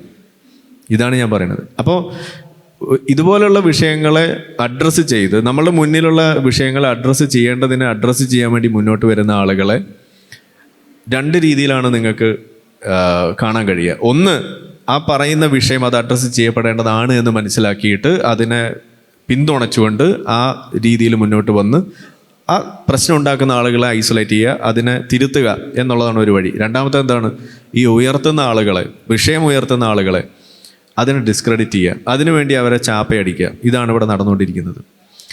ഇതിവിടെ എന്ന് പറയുമ്പോൾ അമേരിക്കയിൽ നിന്ന് നിങ്ങൾക്കത് പറയാം, ഫ്രാൻസിൽ അതിരുന്ന് പറയാം, ജർമ്മനിയിൽ അതിരുന്ന് പറയാം, നിങ്ങൾക്ക് യൂറോപ്പിലെ ഓരോ രാജ്യത്തും ഇരുന്ന് പറയാവുന്ന അവസ്ഥയിലേക്ക് അത് കൊണ്ടെത്തിച്ചിരിക്കുകയാണ്. അപ്പോൾ ഈ നമ്മുടെ നാട്ടിലടക്കം ഇവിടുത്തെ സംഘപരിവാർ സംഘടനകൾ വളർന്നു വന്നതിൻ്റെ ഒരു ചരിത്രം പരിശോധിച്ച് കഴിഞ്ഞാൽ അതിൻ്റെ പിന്നിലും ഇത്തരത്തിലുള്ള ഒരു വർഗീയ ഒരു ലഹളയും 1921 അടക്കമുള്ള വിഷയങ്ങൾ അതിൻ്റെ പിന്നിലുണ്ട് എന്ന് നമുക്ക് കാണാൻ കഴിയും. അതിനെ തുടർന്നാണ് സത്യത്തിൽ ഇത്തരത്തിലുള്ള തീവ്രമായ വലതുപക്ഷം ഇവിടെയും ശക്തിപ്പെട്ടത്. ഇത് അംഗീകരിക്കാതെ, ഈ ഒരു യാഥാർത്ഥ്യത്തെ ഉൾക്കൊള്ളാതെ നിലനിൽക്കുന്നിടത്തോളം സംഭവിക്കുക എന്താണെന്ന് പറഞ്ഞു കഴിഞ്ഞാൽ, ഒന്ന്, നാട് കുട്ടിച്ചോറാകും. രണ്ട്, ഈ കുട്ടിച്ചോറാക്കുന്നതിന് കാരണമാകുന്ന രീതിയിലുള്ള ഈ ധ്രുവീകരണം ശക്തിപ്പെടുകയും അതിൻ്റെ പേരിലുള്ള വാഗ്വാദങ്ങളും അതിൻ്റെ പേരിലുള്ള അക്രമങ്ങളും ഇവിടെ പെരുകും. ഇതാണ് ഇന്ന് യൂറോപ്പ് അഭിമുഖീകരിക്കുന്ന ഒരു പ്രധാന പ്രശ്നമായിട്ട് മാറുന്നത്. ഇനി ഇത് പറയുമ്പോൾ നമ്മളൊരു സ്റ്റേറ്റ്മെൻറ്റ് ഇവിടെ എടുത്ത് പറയേണ്ടി വരുന്നത് ഫ്രാൻസിലെ അവിടുത്തെ മാക്രോണിൻ്റെ ഒരു സ്റ്റേറ്റ്മെൻറ്റാണ്. അതായത് മാക്രോൺ അവിടെ യൂറോപ്യൻ യൂണിയനിലേക്കുള്ള ഇലക്ഷൻ്റെ സമയത്ത് അവിടുത്തെ തീവ്ര വലതുപക്ഷ പാർട്ടിയായിട്ടുള്ള നമ്മളുടെ ജർമ്മനിയിലെ AFD അവർക്ക് വലിയ മുന്നേറ്റം അവിടെ സംഭവിക്കുന്നു. എന്നുവെച്ചാൽ യൂറോപ്യൻ യൂണിയനിലേക്കുള്ള ഇലക്ഷനിൽ ആ സമയത്ത് അതിലെ പരാജയം കണ്ടിട്ടാണ് മാക്രോൺ രാജിവെക്കുന്നത്. രാജിവെച്ചതിന് ശേഷം ഫ്രാൻസിലെ ഇലക്ഷൻ പ്രഖ്യാപിക്കുകയാണ്. ആ സമയത്ത് അദ്ദേഹം പറഞ്ഞൊരു കാര്യമുണ്ട്. അതായത് ഇവിടെ what the right wing is putting forward, അത് നമ്മൾ ചർച്ച ചെയ്യപ്പെടേണ്ട ഒരു വിഷയമാണ്. അത് നമുക്ക് അങ്ങനെ തള്ളിക്കളയാൻ കഴിയില്ല. അവരെന്താ മുന്നോട്ട് വെച്ചത്? വർദ്ധിച്ചു വരുന്ന ഇസ്ലാമിക് റാഡിക്കലൈസേഷൻ, അതായിരുന്നു അവർ മുന്നോട്ട് വെച്ചത്. അത് നമ്മൾ ചർച്ച ചെയ്യാതെ മുന്നോട്ട് പോയി കഴിഞ്ഞാൽ ഇവർ കൂടുതൽ ശക്തിപ്പെടും. അപ്പോൾ നമ്മൾ എന്താ പറയുന്നത്? നിങ്ങൾക്ക് എല്ലാവർക്കും ആഗ്രഹമുണ്ട് വലതുപക്ഷം ശക്തിപ്പെടരുത് എന്ന്, ഇല്ലേ? വലതുപക്ഷം ശക്തിപ്പെടാതിരിക്കാനുള്ള ഒറ്റമൂലി എന്തെന്ന് ചോദിച്ചു കഴിഞ്ഞാൽ, ഒരു വിഷയം അഡ്രസ്സ് ചെയ്യപ്പെടേണ്ടതാണ് എന്നുണ്ടെങ്കിൽ അത് വലതുപക്ഷം മാത്രം പറയുന്ന അവസ്ഥ ഉണ്ടാകാതെ നോക്കുക എന്നുള്ളതാണ് അതിലെ പോംവഴി. ഈ SDPI ഇപ്പോൾ ഇന്നലെ പറഞ്ഞു എന്ന് പറയുന്നത് കേട്ടിട്ട് ആരും കേട്ട ഭാവം നടിച്ചിട്ടില്ല, മാധ്യമങ്ങൾ അറിഞ്ഞ മട്ടില്ല, ഒരാളും അതിനെക്കുറിച്ച് അഡ്രസ്സ് ചെയ്യുന്നില്ല. ഇനി നാളെ ഇത് ഇവിടുത്തെ വലതുപക്ഷം മാത്രം എടുത്ത് പറയുന്നൊരവസ്ഥ വരും. ജനൻ TV അത് ചർച്ച ചെയ്യും, ആ ചർച്ചയിലേക്ക് എന്നെ വിളിക്കും, ഞാനും അവിടെ പോയിരിക്കും. ഇതാണ് ഉണ്ടാവാൻ പോണത്. അപ്പം ഞാൻ വലതുപക്ഷമാകുന്നു, ജനൻ TV വലതുപക്ഷമാകുന്നു. വേറെ ആരെങ്കിലും പറയുന്നുണ്ടോ? ഇല്ല. അപ്പോൾ നിങ്ങൾ പറയണോ പറയാതിരിക്കണോ? അപ്പോൾ വലതുപക്ഷം ശക്തിപ്പെടുന്നു എന്നുള്ളതല്ല ഇവിടുത്തെ പ്രശ്നം. എന്തുകൊണ്ട് അവർ ശക്തിപ്പെടുന്നു എന്നുള്ളത് അന്വേഷിച്ച് അതിനുവേണ്ട പണി നമ്മൾ ചെയ്തില്ല എന്നുണ്ടെങ്കിൽ നാട് കുട്ടിച്ചോറാകും എന്നുള്ളത് തന്നെയാണ് എനിക്ക് വീണ്ടും ആ ഒരു വിഷയത്തിൽ പറയാനുള്ളത്. Thank you. പരിണാമം സംബന്ധിച്ച ചോദ്യമാണ് ചോദിച്ചത്. അതിനകത്ത് ഒരു എക്സ്റ്റേണൽ ആയിട്ടുള്ള ഒരു ഏലിയനോ എങ്ങാനും വന്നിട്ട് ഒരു മ്യൂട്ടേഷൻ നടത്തിയിട്ടുണ്ടോ എന്നുള്ളതായിരുന്നു ചോദ്യം. അപ്പോൾ ഇതിനകത്ത് ഈ മ്യൂട്ടേഷൻ ഉണ്ടാവുകയാണ് എന്നുള്ളത് പലർക്കും ഇപ്പോഴും ബോധ്യപ്പെട്ടിട്ടില്ല എന്നുള്ളതാണ്. അതായത് മ്യൂട്ടേഷൻ സ്വാഭാവികമായി ഉണ്ടാവുകയാണെന്നുള്ളതാണ്. അത് ഒരാൾ തന്നെ ചെയ്യണം എന്നുള്ള വാശി പലർക്കും ഉള്ളത് കൊണ്ടാണ് ഈ പറയുന്ന ചോദ്യം ചോദിക്കുന്നത്. ഇപ്പോൾ അത് ദൈവമാവാം, ഏലിയൻ ആവാം, അനുനാക്കി ആവാം. ഞാൻ ഒരുപാട് കഥകൾ കേട്ടിട്ടുണ്ട്. ഇതൊക്കെ ഇങ്ങനെ കുറേ കോൺസ്പിറസി തിയറികളുണ്ട്. ഒന്നാമത്തെ കാര്യം, നമുക്ക് വേണ്ടത് ഒരു മിസ്സിംഗ് ലിങ്ക് എന്ന് പറയുന്ന ഒരു സാധനമല്ല. നമ്മളിപ്പോൾ നോക്കുന്നത് തന്നെ എന്താണ്? ട്രാൻസിഷണൽ ഫോസിൽസ് ആണ്. അതായത് ഒരു രണ്ട് സ്പീഷീസിനെ നമുക്കറിയാം, ഇതിൻ്റെ ഇടയിൽ ഒരു ഒരു ഇൻ്റർമീഡിയറ്റ് ആയിട്ടുള്ള ഒരു ട്രാൻസിഷൻ ചെയ്തു വരുന്ന ഫോസിൽസ് ഉണ്ടോ എന്നാണ്. അങ്ങനെയുള്ള ധാരാളം ഫോസിലുകൾ നമുക്ക് കിട്ടിയിട്ടുണ്ട്. ഇപ്പോൾ റോയൽ സൊസൈറ്റിയുടെയൊക്കെ ആർക്കൈവ്സിലും മ്യൂസിയത്തിലൊക്കെ പോയി കഴിഞ്ഞാൽ ട്രേ കണക്കിന് ധാരാളം ഹോമിനിഡുകളുടെ ഫോസിലുകൾ അവിടെ സൂക്ഷിച്ചിരിക്കുന്നത് നമുക്ക് കാണാൻ പറ്റും. അപ്പം ഇപ്പോൾ തന്നെ വളരെ റീസെൻ്റായിട്ട് കണ്ടെത്തിയ ഒരു കാര്യമുണ്ട്. ഹോമോ നെലിഡിയെ പറ്റി കണ്ടിട്ടുണ്ട്, ആ കേവിനെ കുറിച്ച് കണ്ടെത്തിയിട്ടുണ്ട്. അപ്പം ഹോമോ എന്ന് പറയുന്ന ജീനസിൽ തന്നെ നമ്മൾ ധാരാളം ഫോസിലുകൾ കണ്ടെത്തുന്നു. ഇതൊന്നും നമ്മളിങ്ങനെ വരിയായിട്ട് ചിന്തിക്കരുത്, ഇതൊരു റേഡിയേഷനായിട്ട് ചിന്തിക്കുക. പല ഭാഗത്തേക്ക് ഇങ്ങനെ പിരിഞ്ഞു പോയ കുറേ ഗ്രൂപ്പുകളായിട്ട് ചെയ്യുക. ഇത് പലതും ഇൻ്റർബ്രീഡ് ചെയ്തിട്ടുണ്ട്, അത് നമുക്കറിയാം. ഇന്ന് നമുക്ക് ഈ ഫോസിലുകൾ മാത്രം വെച്ചിട്ട് പരിണാമം വിശദീകരിക്കേണ്ട ആവശ്യമേ ഇല്ല എന്നുള്ളതാണ് ഇതിനകത്തുള്ള ഏറ്റവും വലിയ പ്രത്യേകത. ഇന്ന് നമുക്ക് ഏറ്റവും ബെസ്റ്റ് ആയിട്ടുള്ളത് ജനറ്റിക് എവിഡൻസ് തന്നെയാണ്. ഇപ്പോൾ ഇവിടെ തന്നെ ഈ ഹാളിൽ ഇരിക്കുന്നവരെ തന്നെ നോക്കിക്കഴിഞ്ഞാൽ നമുക്കൊക്കെ വേരിയേഷൻസ് ഉണ്ട്. നമ്മളെല്ലാവരും വ്യത്യസ്തരാണ്. നിങ്ങൾ ഓരോരുത്തരുടെയും മുഖം എനിക്ക് തിരിച്ചറിയാൻ പറ്റുന്നുണ്ട്, നമ്മുടെ സ്കളിലായാലും ബാക്കിയോ. പക്ഷേ ഈ വേരിയേഷൻസ് എല്ലാം ഒരു സ്പീഷീസിനകത്ത് ഒതുങ്ങി നിൽക്കുന്നതാണ്. ഈ ചേഞ്ചസ് ഓവർ ടൈം ഗ്രാജുവലായിട്ട് മൊത്തം സ്പീഷീസിലും റേഡിയേറ്റ് ചെയ്ത് മറ്റ് ഗ്രൂപ്പുകളിലേക്ക് പോകുമ്പോഴാണ് നമ്മൾ ആ ഒരു വ്യത്യാസം കാണുന്നത് എന്നുള്ളതാണ്. അപ്പോൾ മ്യൂട്ടേഷനുകൾ സ്വാഭാവികമായി ഉണ്ടാകുന്ന ഒരു കാര്യമാണ്, ആരും ഉണ്ടാക്കേണ്ട കാര്യമില്ല. അവിടെ ഒരാളിനെ നമ്മൾ പ്രതിഷ്ഠിക്കേണ്ട കാര്യമേ ഇല്ല. ഇപ്പോൾ UV കൊണ്ട് ഒരു മ്യൂട്ടേഷൻ ഉണ്ടായി, ക്യാൻസർ ഉണ്ടായ, ഒരു മെലനോമ ഉണ്ടായ നമ്മൾ എന്താണ് പറയുന്നത്? ആരെങ്കിലും ഉണ്ടാക്കിയ മ്യൂട്ടേഷനാണോ? അല്ല. അത് സൂര്യനിൽ നിന്ന് UV അടിച്ചപ്പോൾ ആ സെല്ലിനകത്തുള്ള കോശത്തിനകത്തുള്ള ചില കാര്യങ്ങളെ അതിന് നോക്ക് ഓഫ് ചെയ്യാൻ കഴിയുന്നത് കൊണ്ട് സംഭവിച്ചു പോയിട്ടുള്ള മ്യൂട്ടേഷനാണ്, അത്രയേ ഉള്ളൂ. അപ്പോൾ ഏതെങ്കിലും ഒരു ഏജൻറ്റ് മ്യൂട്ടേറ്റ് ചെയ്യിക്കേണ്ട ആവശ്യമില്ല. മ്യൂട്ടേഷൻ എന്ന് പറയുന്നത് റാൻഡമായി സംഭവിക്കുന്ന ഒരു കാര്യം. എൻ്റെ ആദ്യത്തെ ചോദ്യം എന്ന് പറഞ്ഞാൽ, ഇപ്പം എസെൻസിൻ്റെ കഴിഞ്ഞ ലിറ്റ്മസിൻ്റെ വേദിയിലാണെന്ന് തോന്നുന്നു. ഇപ്പം ആരിഫ് സാറ് പറയുകയുണ്ടായി, ഇപ്പോൾ ഈ കോട്ടയ്ക്കൽ ആര്യവൈദ്യശാലയുടെ പല മരുന്നുകളും പല അതിലെ മെറ്റൽ കണ്ടൻറ്റ് കൂടുതലാണെന്ന് പറഞ്ഞിട്ട് പല രാജ്യങ്ങളിലും അത് ഇമ്പോർട്ട് ചെയ്യുന്നതിന് ബാൻ ചെയ്യുകയുണ്ടായി. ഇപ്പോൾ ഈ ആയുർവേദത്തിലെ തന്നെ മെഡിക്കേഷൻ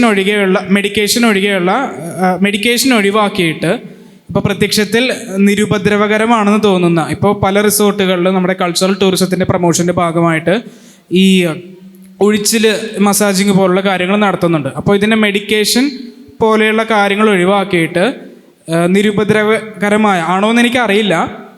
അപ്പോൾ അത്തരത്തിലുള്ള എലിമെൻറ്റുകൾ മാത്രം പ്രൊമോട്ട് ചെയ്യുന്നതിൽ എന്തെങ്കിലും ദോഷമുണ്ടോ?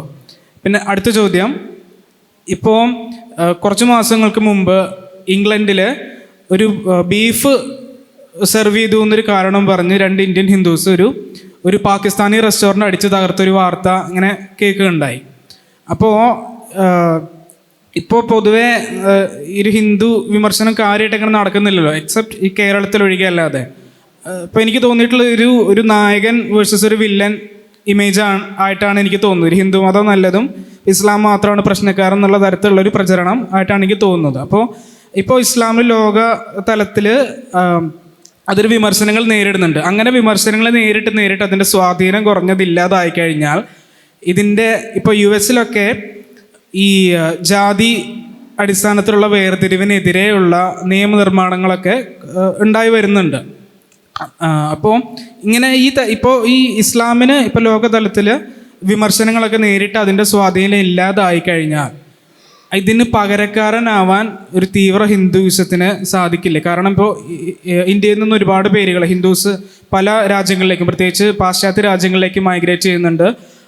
അവിടുത്തെ രാഷ്ട്രീയത്തിലൊക്കെ ഭയങ്കര സ്വാധീനം അവർക്കുണ്ട്. അപ്പോൾ ഈ തീവ്ര ഇസ്ലാം ഇല്ലാതായി കഴിഞ്ഞാൽ അതിന് പകരക്കാരനാവാൻ ഒരു ലോകതലത്തിൽ, ഞാൻ പറയുന്നത് ഇന്ത്യയിൽ മാത്രമല്ല, ലോകതലത്തിൽ അതിനൊരു പകരക്കാരനാവാൻ തീവ്ര ഹിന്ദുമതത്തിന് സാധ്യതയില്ല.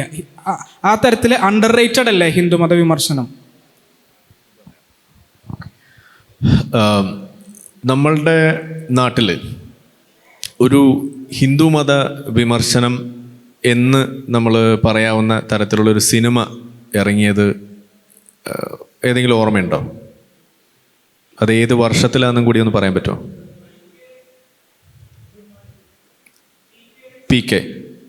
PK ഹിന്ദുമതം മാത്രമല്ലല്ലോ, അത് ബാലൻസിങ് കൂടി ഉണ്ട് അതിനകത്ത്. നിർമാല്യം, ഏതാ വർഷം? 70s. യെസ്.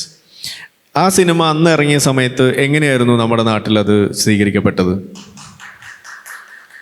ഓക്കെ, ഇന്ന് അങ്ങനെ ഒരു സിനിമ ഇറക്കാൻ പറ്റുമോ? നിർമാല്യം ഇന്നാണ് ഇറക്കുന്നതെന്നുണ്ടെങ്കിൽ എന്തായിരിക്കും അവസ്ഥ? ആലോചിച്ചാൽ മതി. അപ്പോൾ നമ്മളിവിടെ പറയുന്നത് ഇനി ഒരു കാര്യം കൂടി പറയാം. നിങ്ങൾക്ക് ഖുർആൻ കത്തിക്കാൻ ധൈര്യമുണ്ടോ? ഉണ്ടോ? ഞാൻ തരാം, ഖുർആൻ തരാം. കത്തിക്കാൻ പറ്റുമോ? ഞാൻ മനുസ്മൃതി തരട്ടെ, നിങ്ങൾക്ക് കത്തിക്കാൻ ധൈര്യമുണ്ടോ? പറ്റുമോ? മനുസ്മൃതി കത്തിക്കാൻ ധൈര്യമുള്ള ആളുകൾ എത്ര പേരിവിടെ ഉണ്ട്? എനിക്ക് ധൈര്യമുണ്ട്. ഞാൻ വേണമെങ്കിൽ ഇവിടെ ഇട്ട് കത്തിച്ച് കാണിച്ചു തരാം. ഖുർആൻ കത്തിക്കാൻ എനിക്ക് ധൈര്യമില്ല, ഉള്ള കാര്യം പറയാലോ. സിയാറിന് ധൈര്യമുണ്ടോ ഖുർആൻ കത്തിക്കാൻ? ഇല്ല. ഖുർആൻ കത്തിക്കാൻ ധൈര്യമുള്ള എത്ര പേരുണ്ട് ഇവിടെ? ഒരാൾ. യെസ്. എന്താണ് ഈ 2 3? Okay, yes. ഒന്ന് കത്തിക്കണം കേട്ടോ. കത്തിച്ച് കഴിഞ്ഞിട്ടൊന്ന് പറയും വേണം. നിങ്ങളേതേലും അടുക്കളയിൽ അടുപ്പിലിട്ട് കത്തിച്ചിട്ട് കാര്യമില്ല. അത് ലൈവായിട്ട് അല്ലെങ്കിൽ റെക്കോർഡ് ചെയ്തിട്ട് നിങ്ങളുടെ മുഖവും കാണിച്ച് പുറത്തേക്ക് വിടണം. ഞാനിത് പറയുന്നത്, നമ്മൾ ജീവിക്കുന്ന ഇന്ത്യ എന്ന് പറയുന്നത് മനുസ്മൃതി ദഹൻ ദിവസ് എന്ന് പറഞ്ഞിട്ട് എല്ലാ വർഷവും ഡിസംബർ 25 കൊണ്ടാടുന്ന ഒരു രാജ്യത്തിരുന്നിട്ടാണ് നമ്മളിവിടെ എന്ത് പറയുന്നത്? ഖുർആൻ കത്തിക്കാൻ ധൈര്യമില്ല എന്ന്. ഇന്ത്യക്കാരെ സംബന്ധിച്ചിടത്തോളം കിതാബ് കത്തിക്കുക എന്ന് പറയുന്നത്, അത് ഏത് മതത്തിൻ്റെ ആയാലും, ഹിന്ദു മതത്തിൻ്റെ ആണെങ്കിൽ പോലും ഒരു പുത്തരിയില്ലാത്തൊരു സ്ഥലമാണിത്. ഒന്നാമത്തെ കാര്യം അത്. ഇനി എന്തുകൊണ്ടാണ് ഞാനിത് ഈ ഒരു എക്സാമ്പിൾ പറഞ്ഞതെന്ന് പറഞ്ഞു കഴിഞ്ഞാൽ, ഇസ്ലാം മതത്തെ വിമർശിക്കുന്നത് അത് എന്തിൻ്റെ പേരിലാണ് എന്നുള്ളതിൻ്റെ ഒരു ബേസിക് അണ്ടർസ്റ്റാൻഡിങ് ഉണ്ടായിരുന്നു എന്നുണ്ടെങ്കിൽ ഈ ചോദ്യം വരില്ല എന്നുള്ളതാണ്. ഓക്കെ, ഒന്നത്. 2, യൂറോപ്പിലേക്ക് തന്നെ നിങ്ങൾ എടുക്കുക. നിങ്ങളിപ്പോൾ ഈ പറഞ്ഞ ആ റെസ്റ്റോറൻറ്റ് അടിച്ച് തകർത്തൊരു വിഷയം തന്നെ നിങ്ങൾ എടുത്ത് നോക്കുകയാണെന്നുണ്ടെങ്കിൽ, അത് അവിടെ നടക്കുന്ന വളരെ ഒരു ഒറ്റപ്പെട്ട സംഭവം എന്ന് അവർ തന്നെ വിളിക്കുന്ന ഒരു വിഷയമാണ്. ഒന്നാമത്തെ കാര്യം. രണ്ടാമത്തെ കാര്യം, ഈ അടുത്ത് വന്നൊരു റിപ്പോർട്ട്, അത് എൻ്റെ ഓർമ്മ ജർമ്മനിയിൽ നിന്നാണെന്നാണ് എൻ്റെ ഓർമ്മ. അതേപോലെ USA നിന്നും അവരൊരു റിപ്പോർട്ട് പുറത്തുവിട്ടുണ്ടായിരുന്നു. അതായത് US-ലും അതുപോലെ യൂറോപ്പിലെ പല രാജ്യങ്ങളിലും ഇതുപോലെ കടന്നു വന്നുകൊണ്ട് ജീവിതം അവിടെ കണ്ടെത്തുന്ന ആളുകളുടെ ഇടയിൽ നടത്തിയ സർവേ, അതിൽ എത്ര പേര് സക്സസ്ഫുൾ ആവുന്നുണ്ട് എന്ന് അന്വേഷിക്കുമ്പോൾ അതിൽ ഒന്നാമത് നിൽക്കുന്നത് ഹിന്ദു ജനവിഭാഗത്തിൽപ്പെട്ടുള്ള ആളുകളാണ്. എന്താണ് അതിൻ്റെ കാരണം? ഞാനത് ഹിന്ദു മതത്തിൻ്റെ ബെനിഫിറ്റായിട്ടല്ല പറയുന്നത്. അത് ഇന്ത്യക്കാർ എന്നുള്ള രീതിയിലുള്ളൊരു ബെനിഫിറ്റ് ഉണ്ട് അവിടെ. ആ ബെനിഫിറ്റ് എന്ന് പറയുന്നത് അവർ കോഎക്സിസ്റ്റ് ചെയ്യാൻ പഠിച്ച ആളുകളാണ് അടിസ്ഥാനപരമായിട്ട്. പക്ഷെ അവർക്ക് ചില ആളുകൾക്ക് കുറച്ച് മതം കൂടുതലുണ്ട്, അതില്ലാന്ന് നമ്മൾ പറയുന്നില്ല. അങ്ങനെയുള്ള ആളുകളെ തിരുത്താൻ, നിങ്ങൾ ഇസ്ലാമിനെ തിരുത്താൻ ഹിന്ദു വേണമെന്ന രീതിയിൽ നിങ്ങൾ ചിന്തിച്ചതുപോലെ, ഒരു ഹിന്ദു തീവ്ര ഹിന്ദു ആയിക്കഴിഞ്ഞാൽ അവനെ തിരുത്താൻ ഒരു ഇസ്ലാം മുസ്ലിമിൻ്റെ ആവശ്യമില്ല. ഒരു തീവ്ര ഹിന്ദുവിനെ തിരുത്താൻ ഇവിടെ മോഡറേറ്റ് ഹിന്ദുക്കൾ ഇവിടെ ഉണ്ട് എന്നുള്ളതാണ് നമ്മൾ മനസ്സിലാക്കേണ്ടത്. അതാണ് നമ്മളിവിടെ പറയുന്നത്. ഇനി ഇവിടെ ബാബരി മസ്ജിദിൻ്റെ വിഷയം വന്ന സമയത്ത് അതിൽ ആ എക്സ്കവേഷനൊക്കെ നേതൃത്വം കൊടുത്ത KK മുഹമ്മദ് അദ്ദേഹം പറഞ്ഞൊരു വാചകമുണ്ട്. അത് പറഞ്ഞപ്പോൾ വലിയ വിഷയമായി. ഇന്ത്യ ഇന്നും ഒരു ജനാധിപത്യ മതേതര റിപ്പബ്ലിക്കായിട്ട് നിലനിൽക്കുന്നുണ്ടെങ്കിൽ അതിൻ്റെ കാരണം ഇന്ത്യ ഒരു ഹിന്ദു മെജോറിറ്റി രാജ്യമായതുകൊണ്ടാണെന്നാണ് പറഞ്ഞു വെച്ചത്. അത് നമ്മൾ പറയുമ്പോൾ അത് വീണ്ടും നിങ്ങൾക്ക് ഹിന്ദു മതത്തിലേക്ക് കൂട്ടിക്കെട്ടാനായിരിക്കും നിങ്ങൾക്ക് തോന്നുക. അല്ല, അങ്ങനെ നോക്കുകയാണെന്നുണ്ടെങ്കിൽ ഹിന്ദു മതത്തിലെ പല പ്രശ്നങ്ങളും നമ്മളിവിടെ എടുത്ത് പറയും. എന്ന് വെച്ചാൽ ഇപ്പോൾ ജാതി വ്യവസ്ഥിതി നമ്മൾ എപ്പോഴും പറയുന്ന ഒരു കാര്യം, ഇപ്പോഴും നമ്മൾ കഴിഞ്ഞ ദിവസം കണ്ടു. ഇത് ആ മതം, അവർക്ക് മതത്തിൽ ജീവിക്കുന്നതിൻ്റെ അടിസ്ഥാനത്തിൽ അവർക്ക് ലഭിക്കുന്ന ചില ഒരു രീതികളുണ്ട്. ആ രീതി എന്ന് പറഞ്ഞാൽ എന്താണ്? ആ രീതി എന്ന് പറഞ്ഞു കഴിഞ്ഞാൽ അടിസ്ഥാനപരമായിട്ട് ഒരു പോളിതീസ്റ്റിക് ആയിട്ടുള്ളൊരു റിലീജിയൻ ആയതുകൊണ്ട് ഉണ്ടാവുന്ന ഒരു വ്യത്യാസമുണ്ട്. അതായത് ഓൾറെഡി 33 കോടി ദൈവങ്ങളുള്ളൊരു നാട്ടിലേക്ക് ഒരു അള്ളാഹു കടന്നു വന്നാൽ അവരെ സംബന്ധിച്ചിടത്തോളം ഓക്കെ വന്നോ, കസേര ഇട്ടോ, ഇരുന്നോ. അതെ, ഒരു ഗോപൻ സ്വാമി അടുത്ത് നെയ്യാറ്റങ്കര ഗോപൻ അല്ലേ, അവർ +1 അത്രയേ ഉള്ളൂ. അതേസമയം ഇസ്ലാം മുന്നോട്ട് വെക്കുന്ന അങ്ങനെയല്ല. ഇസ്ലാം മുന്നോട്ട് വെക്കുന്ന ആശയം എന്ന് പറയുന്നത് നോ ഡെമോക്രസി ഓൺലി ഇസ്ലാം എന്നാണ് പറയുന്നത്. അതായത് ഡെമോക്രസി എന്ന് എങ്ങനെയാണോ നിങ്ങൾ കാണുന്നത് അതിനെ റിപ്ലേസ് ചെയ്തിട്ട് നിങ്ങൾക്ക് വെക്കാൻ പറ്റുന്ന ഒരു സാധനമായിട്ടാണ് അവർ ഇസ്ലാമിനെ പ്രതിഷ്ഠിക്കുന്നത്. ഒരു ഹിന്ദു രാഷ്ട്രം എന്ന് നിങ്ങൾ കൺസെപ്റ്റിലേക്ക് നിങ്ങൾ കൊണ്ടുവരികയാണെന്നുണ്ടെങ്കിൽ അവിടെ അതല്ല സംഭവിക്കുന്നത് എന്നുള്ളതാണ്. അവിടെ അവർ പറയും, ഇപ്പോൾ ജൂതരാഷ്ട്രം നിങ്ങൾ എടുത്ത് നോക്കുക, ഞാൻ ആ എക്സാമ്പിളാണ് എടുക്കുക. നമ്മൾ ഹിന്ദു രാഷ്ട്രം പറയുമ്പോൾ നമുക്ക് സംഖ്യയാവും. പക്ഷേ ജൂതരാഷ്ട്രം പറഞ്ഞു കഴിഞ്ഞാൽ ഞാൻ എപ്പോഴും പറഞ്ഞു ഞാനൊരു സയനിസ്റ്റാണ്. കാരണം എന്താണ്, ജൂതരായിട്ടുള്ള ആളുകൾ അവർക്ക് അവരുടെ പൂർവികരുടെ സ്ഥലം എന്ന നിലയ്ക്ക് ആ ഇസ്രായേൽ എന്ന് പറയുന്ന രാജ്യത്ത് അവർക്ക് അവിടെ ജീവിക്കാനുള്ള അവരുടെ ആ സോവറിൻ റൈറ്റ്സ് അതുണ്ട് എന്ന് വിശ്വസിക്കുന്ന ഒരാളാണ്. അത്രയും നിങ്ങൾ വിശ്വസിച്ചോ, നിങ്ങൾ സയനിസ്റ്റാണ്. കൂടുതലൊന്നുമില്ല, നത്തിങ് മോർ നത്തിങ് ലെസ്. ഇത്രയും നമ്മളും പറയുന്നുള്ളൂ. ആ ഒരു റൈറ്റ് അവിടെ വെക്കുമ്പോൾ തന്നെ അവരെന്താ പറഞ്ഞത്, നിങ്ങൾ ഓർത്തഡോക്സ് ജ്യൂ ആയാൽ മാത്രമേ ഇവിടെ ജീവിക്കാൻ പറ്റൂ എന്നാണോ അവർ പറഞ്ഞത്? അല്ലല്ലോ. ആ വന്ന ജൂതന്മാരിൽ ഏത്തീസ്റ്റുകളായിട്ടുള്ള ജൂതന്മാരുണ്ട്, സെക്യുലർ ആയിട്ടുള്ള ജൂതന്മാരുണ്ട്, അൾട്രാ ഓർത്തഡോക്സ് ആയിട്ടുള്ള ജൂതന്മാരുണ്ട്, ഓർത്തഡോക്സ് ആയിട്ടുള്ള ജൂതന്മാരുണ്ട്, ഇതിൽ ട്രാൻസിഷൻ സ്റ്റേജിലുള്ള ആളുകളുണ്ട്. അതുകൂടാതെ മുസ്ലിങ്ങളുണ്ട്, ക്രിസ്ത്യാനികളുണ്ട്, ഡ്രൂസ് ഉണ്ട്, മതമില്ലാത്തവരുണ്ട്. അങ്ങനെ വിവിധ തലത്തിലുള്ള ആളുകൾ കൂടി ചേരുമ്പോഴാണ് ജൂതരാഷ്ട്രമാവുന്നത്. എന്ന് പറഞ്ഞ പോലെ ഒരു ഹിന്ദു രാഷ്ട്രമാകുമ്പോൾ എന്താവും എന്നുള്ളത് അവർ ഡിഫൈൻ ചെയ്തത് പഴയത് എന്തായാലും ഇന്നിപ്പോൾ അവർ മുന്നോട്ട് വെക്കുന്നത് എങ്ങനെയാണെന്നുണ്ടെങ്കിൽ ആ രീതിയിൽ വന്നാൽ നമുക്കതിനെ എതിർക്കാൻ കഴിയില്ല എന്നുള്ളതാണ് ഒരു വശം. വിരോധമുള്ള ആളുകൾ കാണുമായിരിക്കും. പക്ഷേ എൻ്റെ കണ്ണിലൂടെ ഞാനിത് കാണുന്ന സമയത്ത്, ഒരു എക്സ് മുസ്ലിം എന്നുള്ള രീതിയിൽ കാണുന്ന സമയത്ത് എൻ്റെ മുന്നിൽ ഒരു ഓപ്ഷൻ തരികയാണ്. ഒരു ഹിന്ദു രാഷ്ട്രം വേഴ്സസ് ഇസ്ലാമിക രാഷ്ട്രം എന്ന് പറഞ്ഞ് 2 പ്ലേറ്റിൽ വെച്ചാൽ ഞാൻ ഇസ്ലാമിക രാഷ്ട്രം എടുക്കില്ല. കാരണം എന്താണ്? ഇസ്ലാമിക രാജ്യത്ത് മുർത്തദിനെ വെട്ടിക്കൊല്ലും. എന്നുവെച്ചാൽ എക്സ് മുസ്ലിമിന് പിന്നെ അവിടെ ജീവനോടെ ഇരിക്കാൻ കഴിയില്ല എന്നുള്ളതാണ്. എക്സ് മുസ്ലിമിന് ജീവനോടെ ഇരിക്കാൻ കഴിയുന്ന സ്ഥലം അത് ഹിന്ദു രാഷ്ട്രം തന്നെയാണ്. ഇതാണ് നമുക്കവിടെ പറയാനുള്ളത്. ഇനി ഈ ചോദിച്ചു ഒരു കൗണ്ടർ ഫോഴ്സ് എന്നുള്ള രീതിയിൽ നമ്മളവിടെ പറയുന്നത് ഇവരെ അഴിഞ്ഞാടാൻ വിടണമെന്നല്ല ഈ പറയുന്നത്. ഇതിനെ പരിവർത്തനം ചെയ്യാനുള്ള വഴികളുണ്ട്. ആ പരിവർത്തനം ചെയ്യാനുള്ള വഴികൾ നമുക്ക് കാണിച്ചു തന്നിട്ടുള്ള വ്യക്തികളാണ് ഈ മനുസ്മൃതി കത്തിച്ചുകൊണ്ട് അംബേദ്കർ കാണിച്ചു തന്നത്, അല്ലെങ്കിൽ ഹിന്ദു കോഡ് കൊണ്ടുവന്നുകൊണ്ട് നെഹ്റുവും അംബേദ്കറും കൂടി കാണിച്ചു തന്നത്. അതായത് മതങ്ങളെ പരിഷ്കരിച്ച് മുന്നോട്ട് പോകാനുള്ളൊരു സാധ്യത അതും കൂടി ഇവിടെ ഇല്ലേ? എന്നാൽ അങ്ങനെ ഒരു സാധ്യത ഇസ്ലാമിനുണ്ടോ? ഇല്ല. ഇതെല്ലാം കൂടി എടുക്കുമ്പോഴാണ് പിന്നെ ഈ മോഡറേറ്റ് ആയിട്ട് നിൽക്കുന്ന ഒരു വലിയ സമൂഹം, ഹിന്ദു സമൂഹം, അവരെ നമ്മൾ വിശ്വാസത്തിലെടുക്കണം എന്നാണ് ഞാൻ പറയുന്നത്. ആ വിശ്വാസത്തിലെടുത്തുകൊണ്ട് അവരിലൂടെ തന്നെ ഈ തീവ്ര ഹിന്ദുക്കളെയും നമുക്ക് കൺട്രോൾ ചെയ്യാൻ സാധിച്ചു കഴിഞ്ഞാൽ നിങ്ങൾക്ക് ഹിന്ദു രാഷ്ട്രമെന്നോ എന്ത് രാഷ്ട്രമെന്ന് വേണമെങ്കിലും വിളിച്ചോ, പക്ഷേ ഇന്ത്യ ആണ് എന്നുണ്ടെങ്കിൽ അവിടെ പിന്നെ അങ്ങനെ ഒരു തീവ്ര നിലപാടുമായിട്ട് നടക്കുന്ന ആളുകൾ ഉണ്ടാവില്ല. അത് ലോകത്തെവിടെ ഉണ്ടാവില്ല. ഇസ്ലാമിൻ്റെ ഈ എക്സ്ട്രീമിസ്റ്റ് എലമെൻറ്റ്സ് വരുന്നതിന് മുന്നേ ഈ രാജ്യങ്ങളെല്ലാം സമാധാനപരമായിട്ട് ജീവിച്ചിരുന്നു. അവിടെ ഒരു ഹിന്ദു തീവ്രവാദിയും അവിടെ അഴിഞ്ഞാടിയിട്ടില്ല. അവിടെ ഒരു ക്രിസ്ത്യൻ തീവ്രവാദിയും അഴിഞ്ഞാടിയിട്ടില്ല. അവിടെ ആളുകൾ ജീവിച്ചിരുന്നത് കോ എക്സിസ്റ്റൻസിൽ വിശ്വസിച്ചും മൾട്ടി കൾച്ചറലിസത്തിൽ വിശ്വസിച്ചുമാണ് അവിടെ ജീവിച്ചുകൊണ്ടിരുന്നത്. ആ മൾട്ടി കൾച്ചറലിസത്തെ റാഞ്ചിക്കൊണ്ട് അത് ഇസ്ലാമികവൽക്കരിക്കാൻ വേണ്ടിയിട്ട് ശ്രമം നടത്തിയപ്പോഴാണ് അതിനകത്തുള്ള ആളുകൾ ഓരോരുത്തരായിട്ട് അവരുടെ ടോക്സിസിറ്റി പുറത്തേക്ക് ഇടുന്നത്. അപ്പോൾ ഈ മൾട്ടി കൾച്ചറലിസം എന്ന് പറയുന്നത് അത് മൾട്ടി കൾച്ചറലിസമാക്കി നിലനിർത്താനുള്ള ബാധ്യത അത് മുസ്ലിങ്ങൾക്കും ഉണ്ട്. അത് ഹിന്ദുവിൻ്റെ തലയിൽ മാത്രമോ അത് ക്രിസ്ത്യാനിയുടെ തലയിൽ മാത്രമോ കെട്ടിവെക്കാൻ പറ്റുന്ന സാധനമല്ല എന്ന തിരിച്ചറിവാണ് നമുക്ക് വേണ്ടത്. അതില്ലാതെ പോയി എന്നുള്ളതാണ് യൂറോപ്പിലുള്ള ആളുകൾക്ക് പറ്റിയ തെറ്റ്. അവരത് ആ മൾട്ടി കൾച്ചറലിസം മുസ്ലിങ്ങളെ അവർ സ്വീകരിക്കുന്ന വേളയിൽ അവർക്ക് വിഷമമായാലോ എന്ന് വിചാരിച്ചിട്ട് പല കാര്യങ്ങളും അവർ വെട്ടിക്കുറയ്ക്കാൻ തുടങ്ങി. അതിന് വെള്ളം ചേർക്കാൻ തുടങ്ങി. അത് കുറയ്ക്കാൻ തുടങ്ങിയപ്പോൾ അതായത് ഇപ്പോൾ ബിർമിംഗ്ഹാം എന്ന് പറയുന്ന സ്ഥലം, അവിടെ ഇപ്പോൾ കഴിഞ്ഞ ദിവസം നമ്മൾ കണ്ടു പന്നിയിറച്ചി വിളമ്പുന്നതുമായി ബന്ധപ്പെട്ടിട്ടൊരു വലിയ വിഷയമാണ്.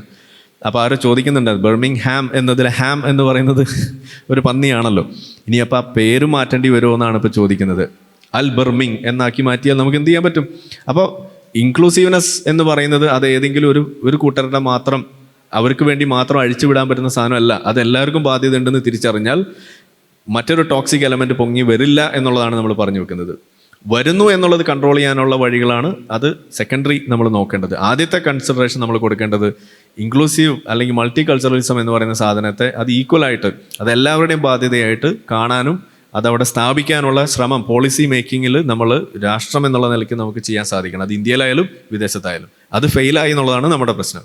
ഒരു ചോദ്യം ആയുർവേദത്തിൻ്റെയും കൂടെ ഉണ്ടായിരുന്നു എന്ന് തോന്നുന്നു. അപ്പം ഞാൻ അതുകൂടെ ഒന്ന് പെട്ടെന്ന് അഡ്രസ്സ് ചെയ്യാം.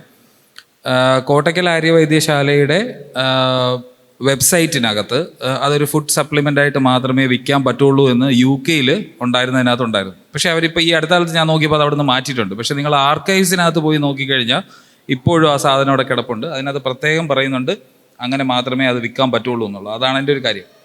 രണ്ടാമത്തെ ആയുർവേദമായിട്ട് ബന്ധപ്പെട്ടുള്ള ചോദ്യം, വേണമെങ്കിൽ നിരുപദ്രവകരമായിട്ടുള്ള കാര്യങ്ങൾക്ക് ആയുർവേദം ഉപയോഗിച്ചൂടെ എന്നുള്ളതാണ്. അതായത് ടൂറിസം അട്രാക്ട് ചെയ്യാനും കാര്യങ്ങൾക്കുമായിട്ട് ഉപയോഗിച്ചൂടെ എന്നുള്ളതായിരുന്നു ചോദ്യം. ഇപ്പോൾ ഇതിനകത്ത് ഇപ്പോൾ ഒരു മരുന്നാണ് എന്നുണ്ടെങ്കിൽ അതിന് ഫലത്തിനുള്ള തെളിവ് വേണം എന്ന് നമ്മൾ പറയുന്നത് പോലെ തന്നെ ഇത് നിരുപദ്രവകാരിയാണ് എന്നുള്ളതിന് നമുക്ക് തെളിവ് വേണം. അതാണ് ഏറ്റവും വലിയ പ്രശ്നം. അതെ, ഉപദ്രവം ഉണ്ടാക്കുന്നതും നിരുപദ്രവമായിട്ടുള്ള കാര്യങ്ങൾക്ക് നമുക്ക് കൃത്യമായിട്ടുള്ള തെളിവ് വേണം. അപ്പോൾ ഇതിനകത്ത് ഇപ്പോൾ പലരും ഉദ്ദേശിക്കുന്നത് മസാജല്ലേ, അതിനെന്താ കുഴപ്പം എന്നാണ്. പക്ഷേ ഈ മസാജ് ചെയ്യുമ്പോൾ ഇവരുപയോഗിക്കുന്നത്, ഞാനൊരു ഓർത്തോപീഡിഷനുമായിട്ട് സംസാരിച്ചപ്പോൾ മനസ്സിലായത്, ഇപ്പോൾ ഈ ജോയിൻ്റൊക്കെ ഷോൾഡർ ഡിസ്ലൊക്കേഷനൊക്കെ സംഭവിച്ചു കഴിഞ്ഞാൽ തിരിച്ചിടുന്ന ചില മാനിപ്പുലേഷൻസ് എന്നൊക്കെ പറയുന്ന സംഭവങ്ങളുണ്ട്. അതായത് അവർ തിരിച്ചെങ്ങനെയാണ് ഇടുന്നത് എന്നുള്ളത്. അത് ആയുർവേദം ചെയ്യുന്നത് ആക്ച്വലി വളരെ പ്രശ്നമാണ്. ഞാനൊരു ആയുർവേദ ഡോക്ടറുമായിട്ട് സംസാരിച്ചിട്ടുണ്ട്. അപ്പോൾ എനിക്ക് മനസ്സിലായ ഒരു കാര്യം എന്ന് വെച്ച് കഴിഞ്ഞാൽ അവർ ചെയ്യുന്നത് പ്രശ്നമുള്ള രീതിയിലാണ് ചെയ്യുന്നത് എന്നുള്ളതാണ്. ഇനി ഈ എന്താണ് ഈ വെസ്റ്റേണേഴ്സിന് ഈ ആയുർവേദത്തോട് ഇത്രയുള്ള താല്പര്യം നിങ്ങൾ എത്ര പേര് ആലോചിച്ചിട്ടുണ്ടെന്ന് എനിക്കറിയില്ല. ഇതിനകത്ത് ഒരുപാട് കാര്യങ്ങളുണ്ട്. അതിനകത്ത് പ്രധാനമായിട്ടുള്ളൊരു കാര്യം എന്ന് വെച്ചാൽ ഈ ക്രിസ്ത്യൻസ് പൊതുവേ ജനിക്കുന്നത് തന്നെ അവരുടെ ഒരു ഒറിജിനൽ സിന്നുമായിട്ടാണ്. അതായത് അവർ മാമോദിസ മുക്കുന്നതിന് മുമ്പ് കുഞ്ഞ് മരിക്കുന്നത് പോലും അവർക്ക് പേടിയാണ്. കാര്യം എന്ന് പറഞ്ഞു കഴിഞ്ഞാൽ അത് കുഞ്ഞ് മരിക്കുന്നതിലുള്ള സങ്കടത്തിനേക്കാൾ കൂടുതൽ അത് നരകത്തിൽ പോകുന്നുള്ള വിഷമമാണ്. അതിനകത്തുള്ള പ്രധാന കാരണം എന്താണ് അറിയാം. ആ ഒരു ബാപ്റ്റിസം കഴിഞ്ഞാൽ മാത്രമേ അവരുടെ ഒറിജിനൽ സിന്നിൽ നിന്ന് ഒരിച്ചിരിയെങ്കിലും ഒരു ആശ്വാസം കിട്ടുള്ളൂ എന്നുള്ളൊരു ഇതിനാണ്. പക്ഷേ ഹിന്ദു ഫിലോസഫി പറയുന്നത് അങ്ങനെയല്ല, കർമ്മ സിദ്ധാന്തമാണ്. അപ്പോൾ ഇപ്പോൾ തന്നെ നിങ്ങൾ വെസ്റ്റേൺ യൂട്യൂബേഴ്സിനെയൊക്കെ കാണുന്നുണ്ടെങ്കിൽ അവർ തന്നെ ഇപ്പോൾ ഒരു ബൈക്ക് ഇടിക്കുന്ന ഒരു വീഡിയോ ഇട്ട് കഴിഞ്ഞാൽ ഇൻസ്റ്റൻറ്റ് കർമ്മ എന്നാണ് ഇടുന്നത്. ഈ കർമ്മ എന്നുള്ളത് അവർ ചുമ്മാ ഉപയോഗിക്കുന്ന ഒരു സാധനമായി മാറിയിട്ടുണ്ട്. ഈ യങ്ങർ യൂട്യൂബേഴ്സിനെയൊക്കെ നോക്കിയാൽ മതി, അവരുടെയൊക്കെ സാധാ വൊക്കാബുലറിയുടെ ഭാഗമായിട്ടുണ്ട്. അപ്പോൾ ഈ സാധനമൊക്കെ ഇതിൻ്റെ കൂടെ ചേർത്ത് ഇളക്കിയിട്ടുള്ളൊരു സാധനമാണ് ഈ ആയുർവേദം എന്ന് പറയുന്നത്. അപ്പോൾ അതായത് നിങ്ങളുടെ മുജ്ജന്മ പാപം ആയിരിക്കും ഒരുപക്ഷെ ഈ അസുഖത്തിന് കാരണം. അതിന് വേണ്ടിയിട്ട് ചെയ്യേണ്ട തിരുമൽ, തടവൽ പോലെയുള്ള കാര്യങ്ങൾ, അല്ലെങ്കിൽ മരുന്ന് കൊടുത്ത് മാറ്റുക. വാദം, പിത്തം, കഫം പോലെയുള്ള അന്ധവിശ്വാസങ്ങൾ, നമുക്ക് ഒരിക്കലും ടെസ്റ്റ് ചെയ്യാൻ പറ്റാത്ത അൺടെസ്റ്റഡ് ആയിട്ടുള്ള കുറച്ച് കാര്യങ്ങളാണ് ഈ വാദം, പിത്ത, കഫം. ശരീരത്തിൽ എവിടെ ഇരിക്കുന്നു എന്ന് ചോദിച്ചാൽ ഓജസ്, തേജസ്, ഇവർ പറയുന്ന കുറേ കാര്യങ്ങളുണ്ട്. ഇതൊക്കെ നമുക്ക് ഒരിക്കലും ശാസ്ത്രീയമായിട്ട് മനസ്സിലാക്കാനോ പഠിക്കാനോ പറ്റാത്ത കുറേ ചുമ്മാ ഉള്ള പറയുന്ന കുറേ കാര്യങ്ങളാണ്. അപ്പോൾ അന്ധവിശ്വാസം ഏത് തരത്തിലും നമ്മൾ എതിർത്തേ പറ്റുള്ളൂ. കാര്യം ഇതിങ്ങനെ ഈ അന്ധവിശ്വാസം, ഞാൻ എപ്പോഴും പറയുന്നൊരു കാര്യമുണ്ട്, ഷർട്ടിൻ്റെ സൈസ് പോലെ സ്മോൾ, മീഡിയം, ലാർജ് എന്നൊന്നുമില്ല. ഒറ്റ സാധനം അന്ധവിശ്വാസം. അത് നേരെ ഇവിടെ നിന്ന് അങ്ങ് ദൈവവിശ്വാസം വരെ ഒരൊറ്റ സാധനം തന്നെയാണ്, ഒരേ സാധനം തന്നെയാണ്. അപ്പോൾ ഹോമിയോ മരുന്ന് കഴിക്കുന്നതും അവൻ്റെ അന്ധവിശ്വാസമാണ്. അവൻ ഈ പറയുന്ന ആയുർവേദത്തിൻ്റെ ഫലസിദ്ധി വിശ്വസിക്കുന്നതും അവൻ്റെ അന്ധവിശ്വാസമാണ്. അവൻ ദൈവത്തിൽ വിശ്വസിക്കുന്നതും അവൻ്റെ അന്ധവിശ്വാസമാണ്. അപ്പോൾ ഇതിൻ്റെ ഇടയിലുള്ള വേറെ കുറേ സാധനങ്ങൾ ഉണ്ട്. ആസ്ട്രോളജി, ഇതുപോലെയുള്ള എല്ലാ ചപ്പ് ചവറ്, അല്ലെങ്കിൽ ഒരു മിറക്കിൾ കണ്ടു, ഇതെന്താണ്, ഇത് ഡീബങ്ക് ചെയ്ത് തരുമോ എന്ന് ചോദിക്കുന്നവരൊക്കെ ബേസിക്കലി ആ ഒരു അന്ധവിശ്വാസം ക്ലിയർ ചെയ്യാൻ പറ്റാത്ത കുറേ ആളുകളാണ്. അപ്പോൾ ഇതിനകത്തിപ്പോൾ ടൂറിസം പ്രൊമോട്ട് ചെയ്യാൻ വേണ്ടി ഓരോ രാജ്യങ്ങൾ ഓരോന്നും ചെയ്യുന്നുണ്ട്. ഇപ്പോൾ തായ്ലൻഡ് സെക്സ് ടൂറിസം പ്രൊമോട്ട് ചെയ്യുന്നുണ്ട്. അപ്പോൾ ഒരു നോർവീജിയക്കാരൻ സായിപ്പ് വന്നപ്പോൾ എൻ്റെ അടുത്ത് ഇവിടെ വന്ന് കോളത്തൊക്കെ ഇറങ്ങിയിട്ട് ആയുർവേദ മസാജൊക്കെ കഴിഞ്ഞിട്ട് പുള്ളി തിരിച്ച് പോകണതിൻ്റെ അടുത്ത് ചോദിച്ചു, I was expecting A happy ending എന്നാണ് പുള്ളി പറഞ്ഞത്. അപ്പോൾ പുള്ളിക്ക് മാറിപ്പോയി. പുള്ളി ഉദ്ദേശിച്ചത് തായ്ലാൻഡിൽ പോകാനാണ്. പക്ഷേ ഈ ആയുർവേദത്തിനകത്തും പുള്ളിക്ക് ഈ പറഞ്ഞ സംഗതികൾ കിട്ടുമെന്ന് വിചാരിച്ചിട്ടൊക്കെയാണ് പലരും വരുന്നത്. അപ്പോൾ നമ്മൾ എന്താണ് ആയുർവേദം എന്നും എന്താണ് അതിൻ്റെ ശാസ്ത്രീയമായ തെളിവെന്നും കൃത്യമായിട്ട് എന്താണ് അവർ കൊടുക്കാൻ ഉദ്ദേശിക്കുന്നത്, എന്താണ് മാർക്കറ്റ് ചെയ്യുന്നതെന്നും അവർക്ക് പോലും ബോധ്യമില്ലാത്തിടത്തോളം കാലം നമുക്ക് അതിനകത്തൊന്നും ചെയ്യാൻ പറ്റില്ല. മാത്രമല്ല ഹെവി മെറ്റൽ ടോക്സിസിറ്റിയെ പറ്റി നല്ല സ്റ്റഡീസ് ഉണ്ട്. അത് എനിക്ക് തോന്നുന്നു ആരിഫ് കുറച്ചുകൂടെ പറയായിരിക്കും. ഹെവി മെറ്റലിനേക്കാളും ഉപരി ഇപ്പോൾ ഒരു ചെറിയൊരു സിംറ്റം നമുക്കെടുക്കാം. നീർക്കെട്ട് എന്ന് പറയുന്നൊരു വിഷയം അല്ലേ. നീർക്കെട്ട് നമുക്ക് ഇപ്പോൾ ഇദ്ദേഹം പറഞ്ഞ പ്രിൻസിപ്പിൾ നമ്മളൊന്ന് അപ്ലൈ ചെയ്ത് നോക്കാം. നമുക്ക് അകത്തേക്ക് മരുന്ന് കഴിച്ചിട്ട് അത് നീര് കളയാനുള്ള ഓപ്ഷൻസ് ഉണ്ട്. ഇപ്പോൾ മോഡേൺ മെഡിസിനിൽ നമുക്ക് പല വഴികളുണ്ട്. ഡയോറിറ്റിക്സ് കൊടുത്തും അങ്ങനെ പല പല വഴികൾ. പിന്നുള്ള വഴി എന്ന് പറയുന്നത് സർജിക്കലി, അല്ലെങ്കിൽ ഇപ്പോൾ നീഡിൽ ഉപയോഗിച്ചിട്ട് നമ്മൾ അതിനെ ടാപ്പ് ചെയ്യുന്നൊരു പരിപാടിയുണ്ട്, നീർക്കെട്ട് കളയാം. അതല്ലെങ്കിൽ എലിവേഷൻ ഉണ്ട്. ഇപ്പോൾ കാലിൽ നീര് വന്ന് കാല് പൊക്കി വെക്കുന്നു, അല്ലെങ്കിൽ ടൈറ്റ് ബാൻഡേജിങ് ചെയ്യുന്നു. ഇങ്ങനെയുള്ള പല വഴികളുണ്ട്. ആയുർവേദത്തിലേക്ക് വരുമ്പോൾ ഈ നീർക്കെട്ട് എന്താ ചെയ്യുക? നമ്മൾ അകത്തേക്ക് മരുന്ന് കൊടുക്കുന്നില്ല. കാരണം നമ്മളുടെ മുന്നിൽ ഇഷ്ടംപോലെ സ്റ്റഡീസ് ഉണ്ട്. അതിൽ ഹെവി മെറ്റൽസ് ഉണ്ട്, ലെഡ് ഉണ്ട്, മെർക്കുറി ഉണ്ട്, അല്ലെങ്കിൽ ആഴ്സനിക് ഉണ്ട്. അത് കഴിച്ചാൽ നിങ്ങൾക്ക് പണി കിട്ടും. അത് ചെറിയ പണിയൊന്നുമല്ല, വലിയ പണി തന്നെ കിട്ടും. അപ്പോൾ അതുകൊണ്ട് ഈ വന്ന രോഗി പറയാണ്, എനിക്ക് അകത്തേക്ക് മരുന്ന് വേണ്ട, എനിക്ക് പുറത്തുള്ള എന്തെങ്കിലും സാധനം മതി, ഒരു മസാജ് ആയിക്കോട്ടെ എന്ന് പറഞ്ഞു. ഇങ്ങനെ പറഞ്ഞതിൻ്റെ പേരിൽ, അല്ലെങ്കിൽ ഇങ്ങനെ പുറത്തുള്ള ഒരു ട്രീറ്റ്മെൻറ്റ് എടുത്തതിൻ്റെ പേരിൽ എന്തെല്ലാം കോംപ്ലിക്കേഷൻസ് വരാം, ഇതാണ് നമ്മൾ ഇനി ആലോചിക്കേണ്ടത്. ഇപ്പോൾ ഇവിടെ പറഞ്ഞല്ലോ, നമുക്ക് ഫലമുണ്ടെന്ന് മാത്രമല്ല ഉപദ്രവം ഉണ്ടാക്കും എന്നും കൂടി നമ്മൾ അറിയണം. എന്താണ് ഉപദ്രവം എന്നും കൂടി അറിയണം. നമ്മൾ വർക്ക് ചെയ്യുന്നതിൻ്റെ ഭാഗമായിട്ട് നമ്മളുള്ളത് ഹെപ്പറ്റോളജി ഡിപ്പാർട്ട്മെൻറ്റിലാണ്. ഹെപ്പറ്റോളജിയിൽ നമ്മൾ ഏറ്റവും കൂടുതൽ ഫേസ് ചെയ്യുന്നൊരു പ്രശ്നമാണ് അസൈറ്റിസ് എന്ന് പറയുന്നൊരു കംപ്ലൈൻറ്റ്. നീർക്കെട്ട് എന്ന് വേണമെങ്കിൽ പറയാം, വയറ്റിൽ നീർക്കെട്ട്, വെള്ളക്കെട്ട് എന്നൊക്കെ വേണമെങ്കിൽ പറയും. ചില ആളുകൾക്ക് സർജറി കഴിഞ്ഞിട്ടോ അല്ലെങ്കിൽ മറ്റെന്തെങ്കിലും കാര്യങ്ങൾ കൊണ്ടോ അവരുടെ കാലിലും കയ്യിലും ഒക്കെ ഇതേപോലെ നീർക്കെട്ട് വരാം. അപ്പോൾ ഇതേപോലെ ഒരിക്കൽ ഒരു രോഗി വരുന്നു, അവർ നീർക്കെട്ടായിട്ടാണ് വന്നത്. അങ്ങനെ അവർക്ക് നമ്മളുടെ ഡോക്ടർ ആബി മരുന്നൊക്കെ കൊടുക്കുന്നു, എല്ലാം കഴിച്ച് നീർക്കെട്ടൊക്കെ കുറഞ്ഞു, അവർ പോകുന്നു. അവർ നോക്കുമ്പോൾ ഈ നീർക്കെട്ട് ഇങ്ങനെ ഇടയ്ക്കിടയ്ക്ക് വരുന്നു. ഈ നീർക്കെട്ട് വരുന്നത് ഈ ലിവർ ഡിസീസ് കൊണ്ടാണ്. അത് അതിൻ്റെ ഒരു പ്രശ്നമാണ്.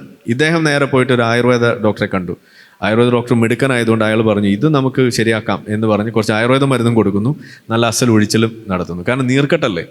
ആയുർവേദത്തിൽ നീർക്കെട്ടിനുള്ള നല്ല അസൽ ഒഴിച്ചിലുണ്ട്, മസാജിങ് ഉണ്ട്. ഈ മസാജിങ് അങ്ങ് ചെയ്ത് ഇത് ഡീപ്പ് ടിഷ്യൂ ഇഞ്ചുറിയായി. ഇദ്ദേഹത്തിൻ്റെ കാലിലേക്കും അതുപോലെ വയറ്റിലല്ല മസാജ് ചെയ്തത്, കാലിലും കൂടി നീരുണ്ടായിരുന്നു. ഇത് സർജറിയും കൂടി കഴിഞ്ഞിട്ടുള്ള ഒരാളും കൂടിയായിരുന്നു. കാലിലെ നീരിന് വേണ്ടി മസാജ് ചെയ്തു. അപ്പോൾ നമ്മളെ സംബന്ധിച്ചിടത്തോളം ഒരു മോഡേൺ മെഡിക്കൽ പ്രാക്ടീസ് അതിൻ്റെ പെർസ്പെക്റ്റീവിൽ നോക്കുമ്പോൾ നീരുണ്ടാവുന്നത് എങ്ങനെയെന്നുള്ളതും കൂടി നമ്മൾ നോക്കണം. ഇത് വെറും നീരായിരുന്നില്ല, ഇത് ലിംഫഡീമ എന്ന് പറയുന്ന ഒരു കണ്ടീഷനായിരുന്നു. ഈ ലിംഫഡീമ എന്ന് പറയുന്നത് നമ്മൾ സാധാരണ വാട്ടർ കമ്പാർട്ട്മെൻറ്റിൽ നിന്ന് വരുന്നതല്ല, അത് ലിംഫാറ്റിക് സർക്കുലേഷൻ എന്ന് പറയുന്ന മറ്റൊരു സർക്കുലേഷൻ ഉണ്ട്. അതിൻ്റെ ഇഷ്യൂ കൊണ്ടുണ്ടായിട്ടുള്ളൊരു നീർക്കെട്ടായിരുന്നു. ഇത് ഡയഗ്നോസ് ചെയ്യാൻ ഈ ആയുർവേദ ഡോക്ടർ കഴിഞ്ഞില്ല. ഇദ്ദേഹം ഇത് മസാജ് ചെയ്യുന്നു. മസാജ് ചെയ്തതിൻ്റെ ഭാഗമായിട്ട് കാലിൽ കൂടുതൽ കോംപ്ലിക്കേഷൻസ് വരുന്നു. ഒരു ശരിക്കും പറഞ്ഞു കഴിഞ്ഞാൽ ആ കാല് മുറിച്ച് കളയേണ്ട അവസ്ഥയിലേക്ക് വരെ ചെന്നെത്തി എന്നുള്ളതാണ്. ഡീപ്പ് ടിഷ്യൂ ഇഞ്ചുറി വന്നിട്ട് ഇതാണ്, അതിൽ സെല്ലുലൈറ്റിസ് ഒക്കെ വന്ന് ആകെ പൊട്ടിപ്പൊളിഞ്ഞ് നാശമായി. ഇതാണ് ഉണ്ടാകുന്നത്. നിങ്ങൾ പറയൂ, ഇതെങ്ങനെയാണ് നിങ്ങൾക്ക് ഉപദ്രവകരമാണോ നിരുപദ്രവകരമാണോ എന്ന് മനസ്സിലായി? അടിസ്ഥാനപരമായിട്ട് ഹെൽത്ത് കണ്ടീഷൻ അറിയുക, 1, ഡയഗ്നോസിസ് അറിയുക, 2, ഇതിൻ്റെ കോംപ്ലിക്കേഷൻസ് പ്രോഗ്നോസിസ് എന്തായിരിക്കുന്നത് നിങ്ങൾ തിരിച്ചറിയുക, എന്നിട്ട് നിങ്ങൾ മരുന്ന് നിശ്ചയിക്കുക. ഇതല്ലേ നമ്മൾ ചെയ്യേണ്ടതുള്ളത്, ഇത്രയല്ലേ നമ്മൾ ചെയ്യേണ്ടതുള്ളൂ. ഇത്രയും ചെയ്യുന്നതിനാണ് ഈ മോഡേൺ മെഡിസിൻ എന്ന് പറയുന്നത്. അവിടെ പിന്നെ ഇതിൻ്റെ ഇടയിൽ നമ്മൾ ആയുർവേദം തിരുകാൻ വേണ്ടി നോക്കുമ്പോൾ ശരിക്കും പറഞ്ഞു കഴിഞ്ഞാൽ അവിടെ പിന്നെ ഇതിനൊന്നും റോളില്ല എന്നുള്ളതാണ് നമ്മൾ മനസ്സിലാക്കേണ്ടത്.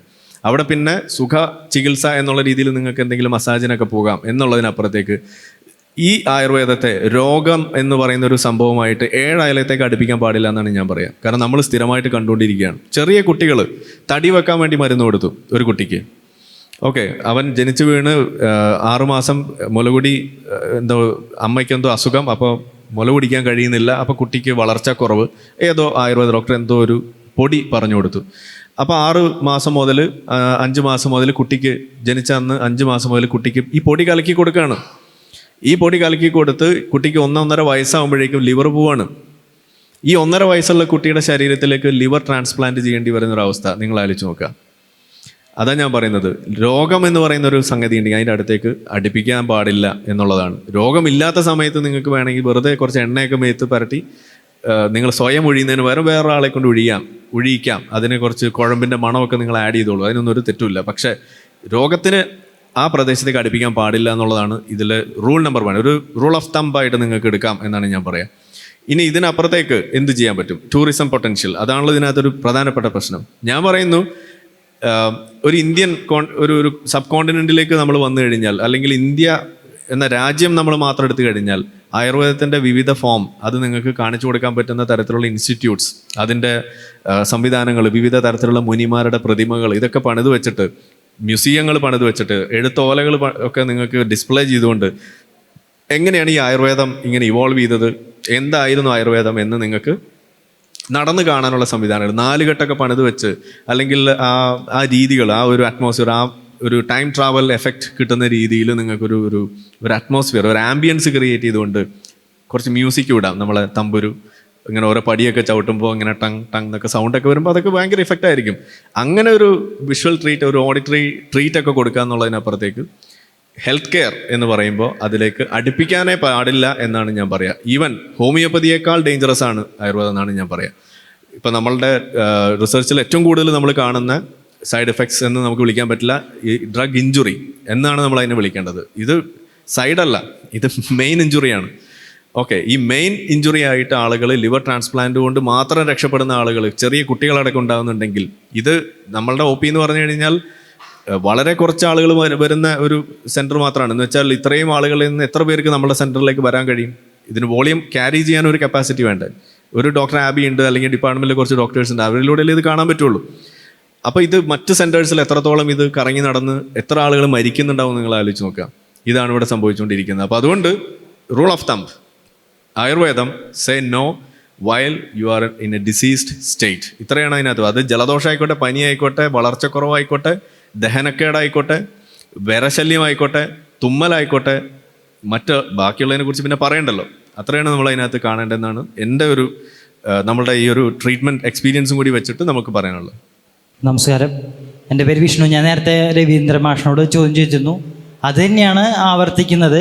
നിങ്ങളെ രണ്ടാളുടെയും അഭിപ്രായം, ഉത്തരം അറിയണം ആഗ്രഹം ഉള്ളതുകൊണ്ടാണ്. ആള് എന്നോട് പറഞ്ഞ ആൻസർ, ഞാൻ ചോദിച്ച ചോദ്യം, നമുക്ക് ഇപ്പോൾ ഉദാഹരണം, ഇപ്പോൾ ഡോക്ടർ ഇപ്പോൾ പറഞ്ഞു എനിക്കും പ്രധാനമന്ത്രി ആവാൻ ആഗ്രഹമാണെന്ന് പറഞ്ഞു. അപ്പം ഞാനും പ്രധാനമന്ത്രി ആവാൻ ആഗ്രഹിക്കുന്ന ഒരു വ്യക്തിയാണ്. അതെന്തുകൊണ്ടാണ് അങ്ങനെ ആഗ്രഹിക്കുന്നത് എങ്കിൽ എന്ന് വെച്ച് കഴിഞ്ഞാൽ എല്ലാവരും നമ്മൾ അനുഭവിക്കുന്ന ഒരു സന്തോഷം എല്ലാവർക്കും വേണം. അവരുടെ ജീവിതം ഉദ്ദേശിക്കുന്ന രൂപത്തിലേക്ക് ആവാൻ വേണ്ടിയിട്ടാണ് നമ്മൾ ചിന്തിക്കുന്നത്. ഡോക്ടർ അങ്ങനെ ചിന്തിക്കുന്നത് തന്നെയാണ് ഞാൻ കരുതുന്നത്. അപ്പോൾ ആ ഒരു ചോദ്യം മാഷിനോട് ചോദിച്ചപ്പോൾ മാഷ് പറഞ്ഞത് ആൾ ടീച്ചിങ് ആണ് ഉദ്ദേശിക്കുന്നുണ്ട്. പക്ഷെ നമുക്കൊരു പ്രധാനമന്ത്രി ആവണമെങ്കിൽ നമ്മൾ ബോധവൽക്കരണം ചെയ്യുന്നുണ്ട്. പക്ഷേ നമുക്ക് എന്താ വേണം, അവർക്ക് എത്താനുള്ള രൂപത്തിൽ നമ്മൾ അംഗീകരിക്കുന്ന രൂപത്തിലുള്ള കാര്യങ്ങൾ ചെയ്യണ്ടേ? അതിൽ നിങ്ങൾ രണ്ടാളും എന്തായിരിക്കും ഭാവിയിൽ ചെയ്യുക? അതായത് നമ്മൾ ഈ പറഞ്ഞ ഒരു പൊസിഷനിലേക്ക് സ്പീഡിലെത്താൻ. ഞാൻ ഈ ചോദ്യം ചോദിക്കണമെന്ന് വെച്ച് കഴിഞ്ഞാൽ നമ്മൾ പെട്ടെന്ന് വളരാൻ വേണ്ടിയിട്ടാണ്, ആ ഒരു ഉദ്ദേശത്തോടെ. ആ പണിയാണ് രവീന്ദ്രൻ സാറ് ചെയ്തുകൊണ്ടിരിക്കുന്നത് ഞങ്ങൾക്ക് വേണ്ടിയിട്ട്. ഓക്കെ, വളരെ ഭംഗിയായിട്ട് RCA പോലുള്ള ആൾ ചെയ്യുന്നുണ്ട്. ഒന്നുകൂടി മനസ്സിലാവാൻ വേണ്ടിയിട്ട് പറയുകയാണെന്നുണ്ടെങ്കിൽ, ഇതൊരു ടീം വർക്കാണ്. നിങ്ങൾ ഇതിനെ ചെസ്സ് കളിക്കുന്ന പോലെയോ അല്ലെങ്കിൽ ഏതെങ്കിലും ഈ സിംഗിൾ പേഴ്സൺ ഗെയിം കളിക്കുന്ന പോലെ കാണരുത്. ഇതൊരു ഫുട്ബോൾ കളിക്കുന്ന പോലെ നിങ്ങൾ കാണുക. ടീം വർക്കാണ്. ഇതിനകത്ത് ഗോൾ കീപ്പർ മുതൽ ഫോർവേഡ് കളിക്കുന്ന ആളുകൾ വരെ വേണം. അവബോധം സൃഷ്ടിക്കുന്ന ആളുകൾ മുതൽ ഇതിനകത്ത് പോളിസി മേക്കിങ്ങിൽ ഇടപെടുന്ന ആളുകൾ വരെ വരണം. ഇപ്പം നമ്മളിവിടെ ഒരു ചെറിയൊരു ഉദാഹരണം പറയുകയാണെന്നുണ്ടെങ്കിൽ, പൊളിറ്റീഷ്യൻസിനെ നമ്മൾ തൽക്കാലം മാറ്റി നിർത്തുക. നമ്മളെ നിയമ മേഖല, ഓക്കെ, ആ നിയമ മേഖലയിൽ ഇന്നിപ്പോൾ ഞാൻ നേരിടുന്നുണ്ട് ബ്ലാസ്ഫമി കേസ് ഫൈറ്റ് ചെയ്തുകൊണ്ടിരിക്കുകയാണ്. അതിന് വേണ്ടിയിട്ട് ഉള്ള പണികൾ പലതും ചെയ്തുകൊണ്ടിരിക്കുകയാണ്. നമ്മളവിടെ കാണുന്ന ഏറ്റവും വലിയൊരു തടസ്സം എന്ന് പറഞ്ഞാൽ, നമുക്കെതിരെ നമ്മളുടെ കേസ് വാദിക്കുന്ന വക്കീലിന് പോലും എന്താണ് ഈ ഇതുകൊണ്ട് ഉദ്ദേശിക്കണമെന്ന് മനസ്സിലാവാത്തൊരവസ്ഥ ഉണ്ടെങ്കിൽ എന്തായിരിക്കും അവസ്ഥ എന്ന് ആലോചിച്ച് നോക്കുക.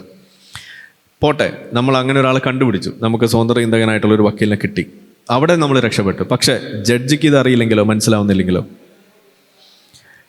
ഇപ്പം നിങ്ങൾക്ക് ഏകദേശം ധാരണ കിട്ടിയല്ലോ. ഇനി നിങ്ങൾ ഒന്നുകൂടി ചിന്തിക്കുക. അതായത് ജഡ്ജായിട്ട് വരുന്ന ആൾ ഭാവിയിൽ ഒരു സ്വതന്ത്ര ചിന്തകനാണെന്ന് വിചാരിക്കുക, എന്തായിരിക്കും അതിൻ്റെ എഫക്റ്റ് എന്ന് ആലോചിക്കുക. കാര്യങ്ങൾ എളുപ്പമായില്ലേ? അപ്പോൾ ഇനി ഇതേപോലെ ഇപ്പോൾ നമുക്കുള്ള പ്രധാനമന്ത്രി വളരെയധികം മതാത്മകമായിട്ട് കാര്യങ്ങൾ ചിന്തിക്കുകയും ചെയ്യുന്ന ഒരാളാണ്. ഭാവിയിൽ ഒരു സ്വതന്ത്ര ചിന്തകനായിട്ടുള്ള ആ രീതിയിൽ ചിന്തിക്കുന്ന ഒരാൾക്ക് പ്രധാനമന്ത്രി ആവാൻ കഴിഞ്ഞാൽ എന്തായിരിക്കും അവസ്ഥ? ഇനി എങ്ങനെയാണ് ഈ സ്വതന്ത്ര ചിന്തകനാകുന്നത്, ഉണ്ടാകുന്നത് എങ്ങനെയാണ്? ഇതുപോലെയുള്ള കാര്യങ്ങൾ കേട്ടിട്ടും മനസ്സിലാക്കിയിട്ടുമാണ്. അപ്പോൾ അതിന് ഇത് കേൾക്കണമെന്നുണ്ടെങ്കിൽ പറയാൻ ആരെങ്കിലും വേണം. ആ പറയാനുള്ള ആളുകളുണ്ട് ഇവിടെ. അവരവരുടെ ജോലി എടുക്കട്ടെ. നിങ്ങൾക്ക് ചെയ്യാനുള്ള ജോലി നിങ്ങൾ ചെയ്യുക. എല്ലാവർക്കും ഉണ്ട് റോള് എന്ന് ഞാൻ പറയുന്നത്. ജനാധിപത്യം ഒരു ഫ്രീ ലഞ്ച് അല്ല. അതിന് എല്ലാവർക്കും ആക്റ്റീവ്ലി പാർട്ടിസിപ്പേറ്റ് ചെയ്യേണ്ട ഒരു റോളുണ്ട്. അത് നിങ്ങൾ ചെയ്താൽ മാത്രമാണ് ജനാധിപത്യം നിലനിൽക്കുള്ളൂ. അത് തനിയെ ഉണ്ടാകുന്ന ഒരു സാധനമല്ല എന്നുള്ളതാണ് നമുക്ക് അതിനകത്ത് പറയാനുള്ളത്. നിങ്ങൾക്കും പങ്കുണ്ട്. RCയുടെ റോള് ചെയ്യട്ടെ, നമ്മളുടെ റോള് ചെയ്യുന്നു, നിങ്ങൾ നിങ്ങളുടെ റോള് ചെയ്യുക. ഓരോരുത്തർക്കും അവരുടേതായിട്ടുള്ള റോള് ഭംഗിയാക്കാൻ പറ്റുന്ന അതിൻ്റെ മാക്സിമൈസ് ചെയ്യുക എന്നുള്ളത് മാത്രമാണ് നമുക്ക് വെക്കാനുള്ളൊരു നിർദ്ദേശം. Arif ji, good evening.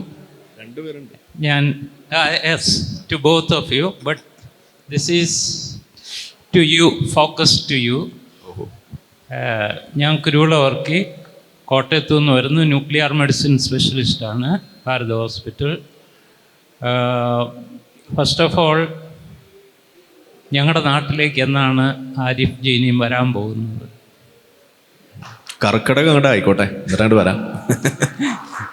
Okay. രണ്ട്, നമ്മളുടെ ഈ അടുത്ത കാലത്ത് നടന്ന ഏറ്റവും മതഭീകരതയുടെ ഒരു ദൃഷ്ടാന്തമാണല്ലോ നമ്മുടെ കൊച്ചു കഫീർ. അപ്പം അദ്ദേഹത്തിൻ്റെ ഓർമ്മ ദീപ്തമായിട്ട് നിർത്താൻ വേണ്ടി നമുക്ക് അതിനേറ്റവും പറ്റിയ ആൾ ആരിഫ് ജി തന്നെയാണ്. കാരണം ഈ പീക്ക് ടൈമിൽ ഇസ്രായേലിൽ പോയി അവിടെ ഈ കാര്യങ്ങളെല്ലാം നേരിട്ട് കാണുകയും നേരിട്ട് അനുഭവിക്കുകയും ചെയ്ത ഒരാളെന്നുള്ള നിലയിൽ അവിടെ നിന്നുള്ള എന്തെങ്കിലും ആ കുഞ്ഞിൻ്റെ പടങ്ങളോ ആ ഫാമിലിയുടെ പടങ്ങളോ വേറെ ഏതെങ്കിലും രീതിയിൽ നമുക്കിത് ദീപ്തമായിട്ട് നിലനിർത്താൻ എന്തെങ്കിലും ചെയ്യാൻ കഴിയുമോ എന്നാണ് എൻ്റെ ചോദ്യം. യെസ്, നമ്മൾ പോയിരുന്നു ഈ സ്ഥലത്ത്. അതായത് നിറോസ് എന്ന് പറയുന്ന ഒരു കിബുട്സ് ആണ്. ഈ കിബുട്സ് എന്ന് പറയുന്നത് ഇസ്രായേലികളുടെ ഇടയിൽ, ജൂതന്മാരുടെ ഇടയിലുള്ളൊരു കൺസെപ്റ്റാണ്. ഒരു സോഷ്യൽ ലിവിങ് കൺസെപ്റ്റാണ്. സോഷ്യൽ ലിവിങ് എന്ന് പറയുമ്പോൾ അതിനകത്തൊരു സോഷ്യലിസം തന്നെയാണ് അതിനകത്ത് അവർ ഇംപ്ലിമെൻ്റ് ചെയ്യുന്നത്. കോമൺ ആയിട്ട് കാര്യങ്ങൾ ഷെയർ ചെയ്യുക, വാഹനങ്ങൾ പോലും കോമൺ ആയിട്ട് ഷെയർ ചെയ്യുന്ന ഒരു രീതിയാണ് അവരുടെ ഒരു രീതി. എല്ലാവരും അങ്ങനെയല്ല, അത് തിരഞ്ഞെടുക്കുന്ന കുറേ ആളുകളുണ്ട്. കിബുട്സ് എന്നാണ് അതിന് വിളിക്കുക. അപ്പോൾ അങ്ങനെ ഒരു കിബുട്സിലാണ് ഇവർ അറ്റാക്ക് നടത്തി ഈ കുട്ടികളെ തട്ടിക്കൊണ്ടുപോയതും ആ ഫാമിലീനെ തട്ടിക്കൊണ്ടുപോയത്. ആ കിബിറ്റ്സിൽ നമ്മൾ പോയിരുന്നു. ആ കിബിറ്റ്സിൻ്റെ പേര് നിറോസ് എന്നാണ്. Okay, NIROZ. ഓക്കെ, അപ്പോൾ അവിടെ ആ വീട് ഞാൻ ഇന്നലെ മിനിയാന്നൊക്കെ നമ്മൾ വീഡിയോയിൽ അത് മീൻസ് യൂട്യൂബിൽ വീഡിയോ ചെയ്യുന്ന സമയത്ത് അവിടെ പ്ലേ ചെയ്തിട്ടുണ്ടായിരുന്നു. നമുക്കത് എക്സ്പ്ലെയിൻ ചെയ്ത് തന്നത് ഇതേ കിബുട്സിൽ നിന്നും തട്ടിക്കൊണ്ടു പോകപ്പെട്ട മറ്റൊരു സ്ത്രീ, ലിലിയത്ത് ആറ്റ്സ്ലി എന്ന് പറയുന്ന പേരുള്ള മറ്റൊരു സ്ത്രീ. ആദ്യത്തെ ആ ഘട്ടത്തിൽ അവർ വിട്ടയച്ചതാണ്. അപ്പോൾ അവരാണ് നമുക്കിതെല്ലാം എക്സ്പ്ലെയിൻ ചെയ്ത് തന്നിരുന്നത്. അവർ ഒരു ഇടതുപക്ഷക്കാരിയാണ്, പക്ഷേ ഇന്നിപ്പോൾ പതിയെ വലതുപക്ഷം എത്തിയിട്ടുണ്ട്. അതും കൂടി ഒരു സന്തോഷ വാർത്തയാണെന്ന് വേണമെങ്കിൽ പറയാം. കാരണം നിങ്ങൾ ആലോചിക്കേണ്ട ഒരു കാര്യം, ഈ നിറോസ് എന്ന് പറയുന്നത് ഗാസയിൽ നിന്നും 15-12 കിലോമീറ്റർ മാത്രം ദൂരെയുള്ള ഒരു സ്ഥലമാണ്. എന്ന് വെച്ചാൽ അവിടെ നിന്ന് കഴിഞ്ഞാൽ ഗാസയിൽ നടക്കുന്ന ചെറിയ അനക്കങ്ങളൊക്കെ നമുക്ക് കാണാൻ പറ്റും. ബാങ്ക് കൊടുത്താൽ കേൾക്കാമെന്നൊക്കെയാണ് മനസ്സിലാക്കുന്നത്. അത്രയും വിസിബിളാണ്. അപ്പോൾ അത്രയും അടുത്തുള്ള സ്ഥലത്തു നിന്നാണ് അവർ ഇടിച്ചു കയറി വന്നത്. ഇനി എങ്ങനെയാണ് ഇവർ അറ്റാക്ക് നടത്തിയെന്നുള്ളത്, ഈ നിറോസ് എന്ന് പറയുന്ന ഈ കിബുട്സിൽ ജോലിക്കാരായിട്ട് ഗാസയിൽ നിന്നും വരുന്ന ആളുകളുണ്ടായിരുന്നു. സ്ത്രീകളുണ്ടായിരുന്നു, പുരുഷന്മാരും ഉണ്ടായിരുന്നു. അതിൽ ഈ ഗാസക്കാരായിട്ടുള്ള ആളുകളാണ് ഈ കിബുട്സിൽ, ഓരോ കിബുട്സിലും എന്താണ് അവിടെ നടക്കുന്നത്, എങ്ങനെയാണ് നടക്കണതെന്നുള്ളതിൻ്റെ വിവരം ചോർത്തി കൊടുത്തുകൊണ്ട് ഈ അറ്റാക്കിന് അവിടെ വഴി ഒരുക്കി കൊടുത്തത്. അതായത് ഇത് സുരക്ഷാ ഇഷ്യൂ അത് മനസ്സിലാക്കിക്കൊണ്ട് തന്നെ ഈ കിബുട്സിന് ചുറ്റും അവിടെ ഒരു ഇലക്ട്രിക് ഫെൻസിങ് ഉണ്ട്. അപ്പോൾ അതുകൊണ്ട് രാത്രി ആയി കഴിഞ്ഞാൽ അത് ചാടിക്കടക്കാൻ കഴിയില്ല. അപ്പോൾ അതുകൊണ്ട് ഒറ്റ വഴിയുള്ളൂ, അത് മുന്നിലൂടെയുള്ള മെയിൻ എൻട്രിയാണ്. അപ്പോൾ ഈ മെയിൻ എൻട്രി എപ്പോഴൊക്കെയാണ് തുറക്കുക? അവിടെ ആരും വാച്ച്മാനോ അങ്ങനെയുള്ള സംഗതിയൊന്നുമില്ല. ക്യാമറ ഉണ്ട്, അതുകൂടാതെ ഇലക്ട്രോണിക് ഗേറ്റ് ആണ്. ഈ ഇലക്ട്രോണിക് ഗേറ്റ് എല്ലാ ആളുകൾക്കും അവർക്ക് സ്വയം അവരുടെ മൊബൈലിൽ നിന്ന് ഓപ്പറേറ്റ് ചെയ്യാൻ പറ്റും. അപ്പോൾ ഇതേ കിബുട്സിൽ നിന്നും എല്ലാ ദിവസവും രാവിലെ നടക്കാൻ പോകുന്ന ആളുകൾ അവർ പുറത്തേക്ക് ഇറങ്ങുമ്പോൾ തുറക്കുന്നു, തിരിച്ചു വരുമ്പോൾ അവർ വീണ്ടും തുറന്ന് കയറുന്നു. ഇങ്ങനെയാണ് സംഗതി ചെയ്യുന്നത്. ഇത് മനസ്സിലാക്കി സമയം പറഞ്ഞു കൊടുത്തിരിക്കുകയാണ്. അപ്പോൾ 6 മണി, രാവിലെ 6 മണിയായപ്പോഴാണ് ഈ ഗാസയിൽ നിന്നും കടന്നു വന്നിട്ടുള്ള തീവ്രവാദികൾ ഒളിച്ചിരുന്ന് രാവിലെ നടക്കാൻ പോയ ആളുകൾ ഗേറ്റ് തുറക്കുന്ന സമയത്ത് ഇവർ അകത്തേക്ക് ഇടിച്ചു കയറുന്നത്. അപ്പോൾ അതുകൊണ്ട് തന്നെ അവരെ വെടിവെച്ചിടുന്നത് ആ വിഷ്വൽസിൽ കാണാം. എന്നിട്ടാണ് അവരകത്തേക്ക് കയറിക്കൊണ്ട് ഈ അറ്റാക്ക് തുടങ്ങുന്നത്. ഇത്രയും കിബുട്സുകളിൽ അറ്റാക്ക് നടത്തിയതിൽ ആദ്യം അറ്റാക്ക് നടന്ന ഒരു കിബുട്സാണ് ഈ പറയുന്ന നിറോസ് എന്ന് പറയുന്നത്. അതുകൊണ്ട് തന്നെ അതിനുശേഷം മറ്റ് പല സ്ഥലങ്ങളിലേക്കും അവർ ഇതേ സമാനമായ അറ്റാക്ക് നടത്തി. അപ്പോൾ ഒരു കാര്യം, ഇതിന് വഴി വെച്ചത് തീവ്രവാദികളാണെന്ന് പറയുമ്പോൾ ഇതിന് വഴി ഒരുക്കി കൊടുത്തത് അകത്തുള്ള ആളുകളാണ്. അകത്തുള്ള ആളുകൾ, അതിൽ കുട്ടികളുണ്ട്, സ്ത്രീകളുണ്ട്, പുരുഷന്മാരുണ്ട്. അവരവിടെ ജോലി ചെയ്യുന്ന ആളുകളായിരുന്നു. ഗാസക്കാരായിരുന്നു അവിടെ ജോലി ചെയ്തിരുന്നത്. അവർക്ക് മാന്യമായ ശമ്പളം അവർക്ക് ലഭിച്ചിരുന്നു. പിന്നെ എന്തിൻ്റെ കേടാണ് എന്ന് നമ്മൾ ചോദിച്ചു പോകുന്ന അവിടെയാണ് ഒന്നത്. ഇനി ഈ കുട്ടികളെ കഫീറും അതുപോലെ ഏരിയലും പിന്നെ ഷിറി അതുകൂടാതെ അവരുടെ ഹസ്ബൻഡ് ഇവർ താമസിച്ചിരുന്ന ആ വീട് എൻ്റെ വീഡിയോയിൽ നമുക്ക് കാണാം. നമുക്ക് അന്ന് അവിടെ കാണുമ്പോൾ അന്ന് നമ്മളോട് പറയുന്നത് അവർ ജീവിച്ചിരിക്കുന്നുണ്ടെന്ന് വിചാരിക്കുന്നു, അവർ തിരിച്ചു വരുമായിരിക്കും എന്നാണ് അന്ന് നമ്മളോട് പറഞ്ഞത്. പക്ഷെ ഇന്ന് നമുക്കറിയാം അവർ ജീവിച്ചിരിപ്പില്ല. അതാണ് അതിലൊരവസ്ഥ. അപ്പോൾ അവരന്ന് പറഞ്ഞിരുന്നത് ഇസ്രായേലിൻ്റെ അറ്റാക്കിൽ കൊല്ലപ്പെട്ടു എന്നാണ് അവർ പ്രചരിപ്പിച്ചുകൊണ്ടിരുന്നത്. പക്ഷേ പോസ്റ്റ്മോർട്ടം റിപ്പോർട്ട് പുറത്തു വന്നിട്ടുണ്ട്, അറ്റാക്കിലല്ല. ആ കുട്ടികളുടെ കഴുത്തിൻ്റെ ഇവിടെ പരിക്കുകൾ, അതുപോലെ പല തരത്തിലുള്ള പരിക്കുകൾ ശരീരത്തിലുണ്ട്.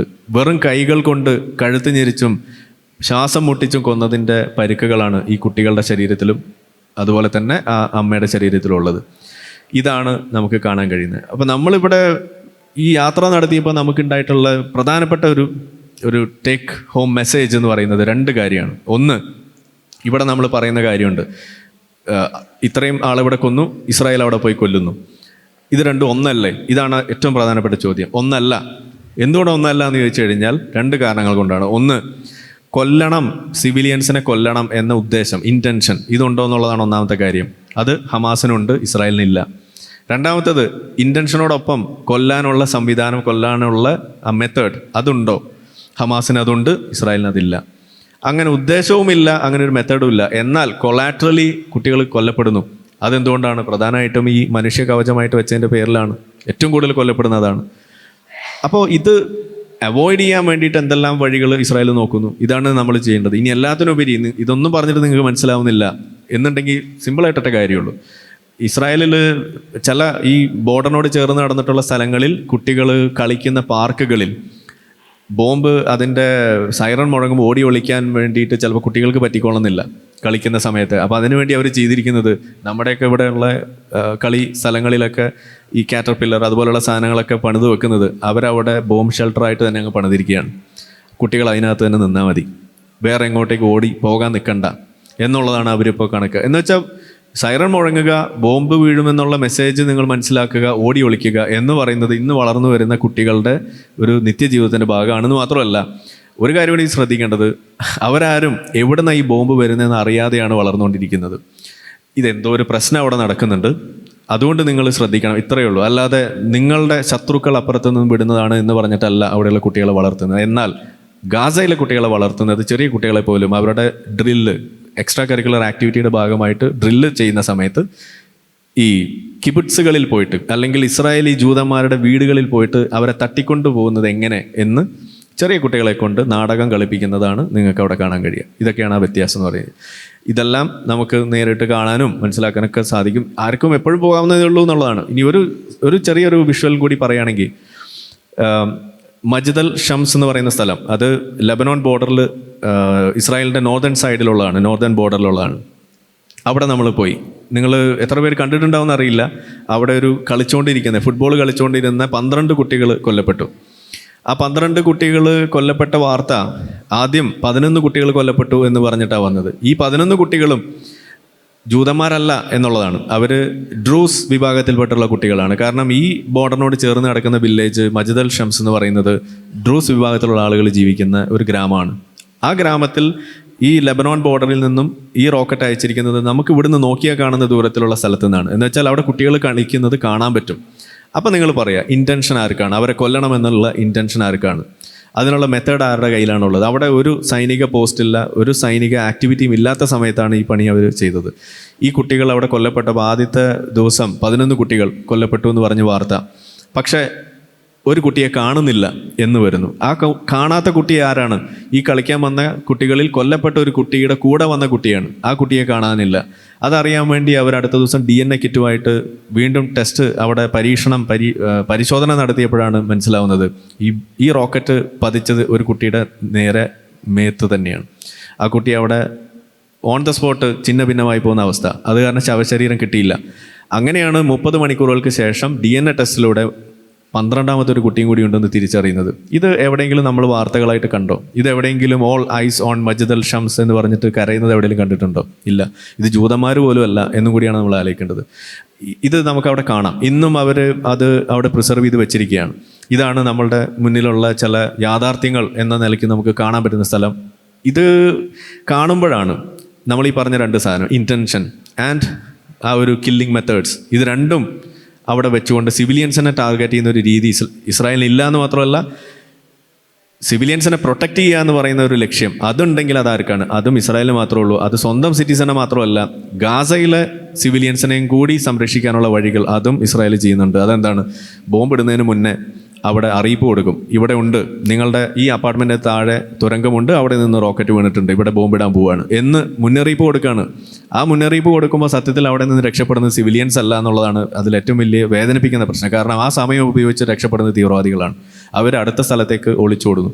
ഇത് തുടർന്നുകൊണ്ടേയിരിക്കും. ഇതാണ് അവിടെ നടന്നുകൊണ്ടിരിക്കുന്ന പ്രശ്നം. അതുകൊണ്ടാണ് ഇവരെ ട്രേസ് ചെയ്യാൻ പറ്റാതെ പോകുന്നതിൻ്റെ പ്രധാനപ്പെട്ട കാരണം എന്നുള്ളതും കൂടിയാണ് നമുക്ക് മനസ്സിലാവുക. Thank you. നമസ്കാരം. എൻ്റെ പേര് സുരേന്ദ്രൻ. ഡോക്ടർ ആരിഫ് ഹുസൈനോടാണ്. ആയുർവേദത്തിൽ മരുന്നുകൾക്കൊക്കെ സൈഡ് എഫക്റ്റ് ഉണ്ടെന്ന് പറഞ്ഞല്ലോ. അപ്പോൾ ഈ ശരീരപുഷ്ടിക്ക് വേണ്ടി ഉപയോഗിക്കുന്ന ചവനപ്രാവശ്യം പോലുള്ള സാധനങ്ങളുണ്ടല്ലോ, അതൊരു ഡോക്ടറെ പ്രിസ്ക്രിപ്ഷൻ ഇല്ലാതെ തന്നെ സാധാരണക്കാരൻ വാങ്ങി കഴിക്കുന്നതാണ്. അപ്പോൾ അതിൽ എന്തെങ്കിലും ദോഷവശങ്ങളുണ്ടോ എന്ന് അറിയാൻ വേണ്ടിയിട്ടാണ്. ഈ ആയുർവേദ ലേഹ്യങ്ങൾക്കൊക്കെ എന്തെങ്കിലും ദോഷവശങ്ങളുണ്ടോ എന്നാണ് കഴിക്കാനായിട്ട്. യെസ്, വളരെ നല്ല ചോദ്യമാണ്.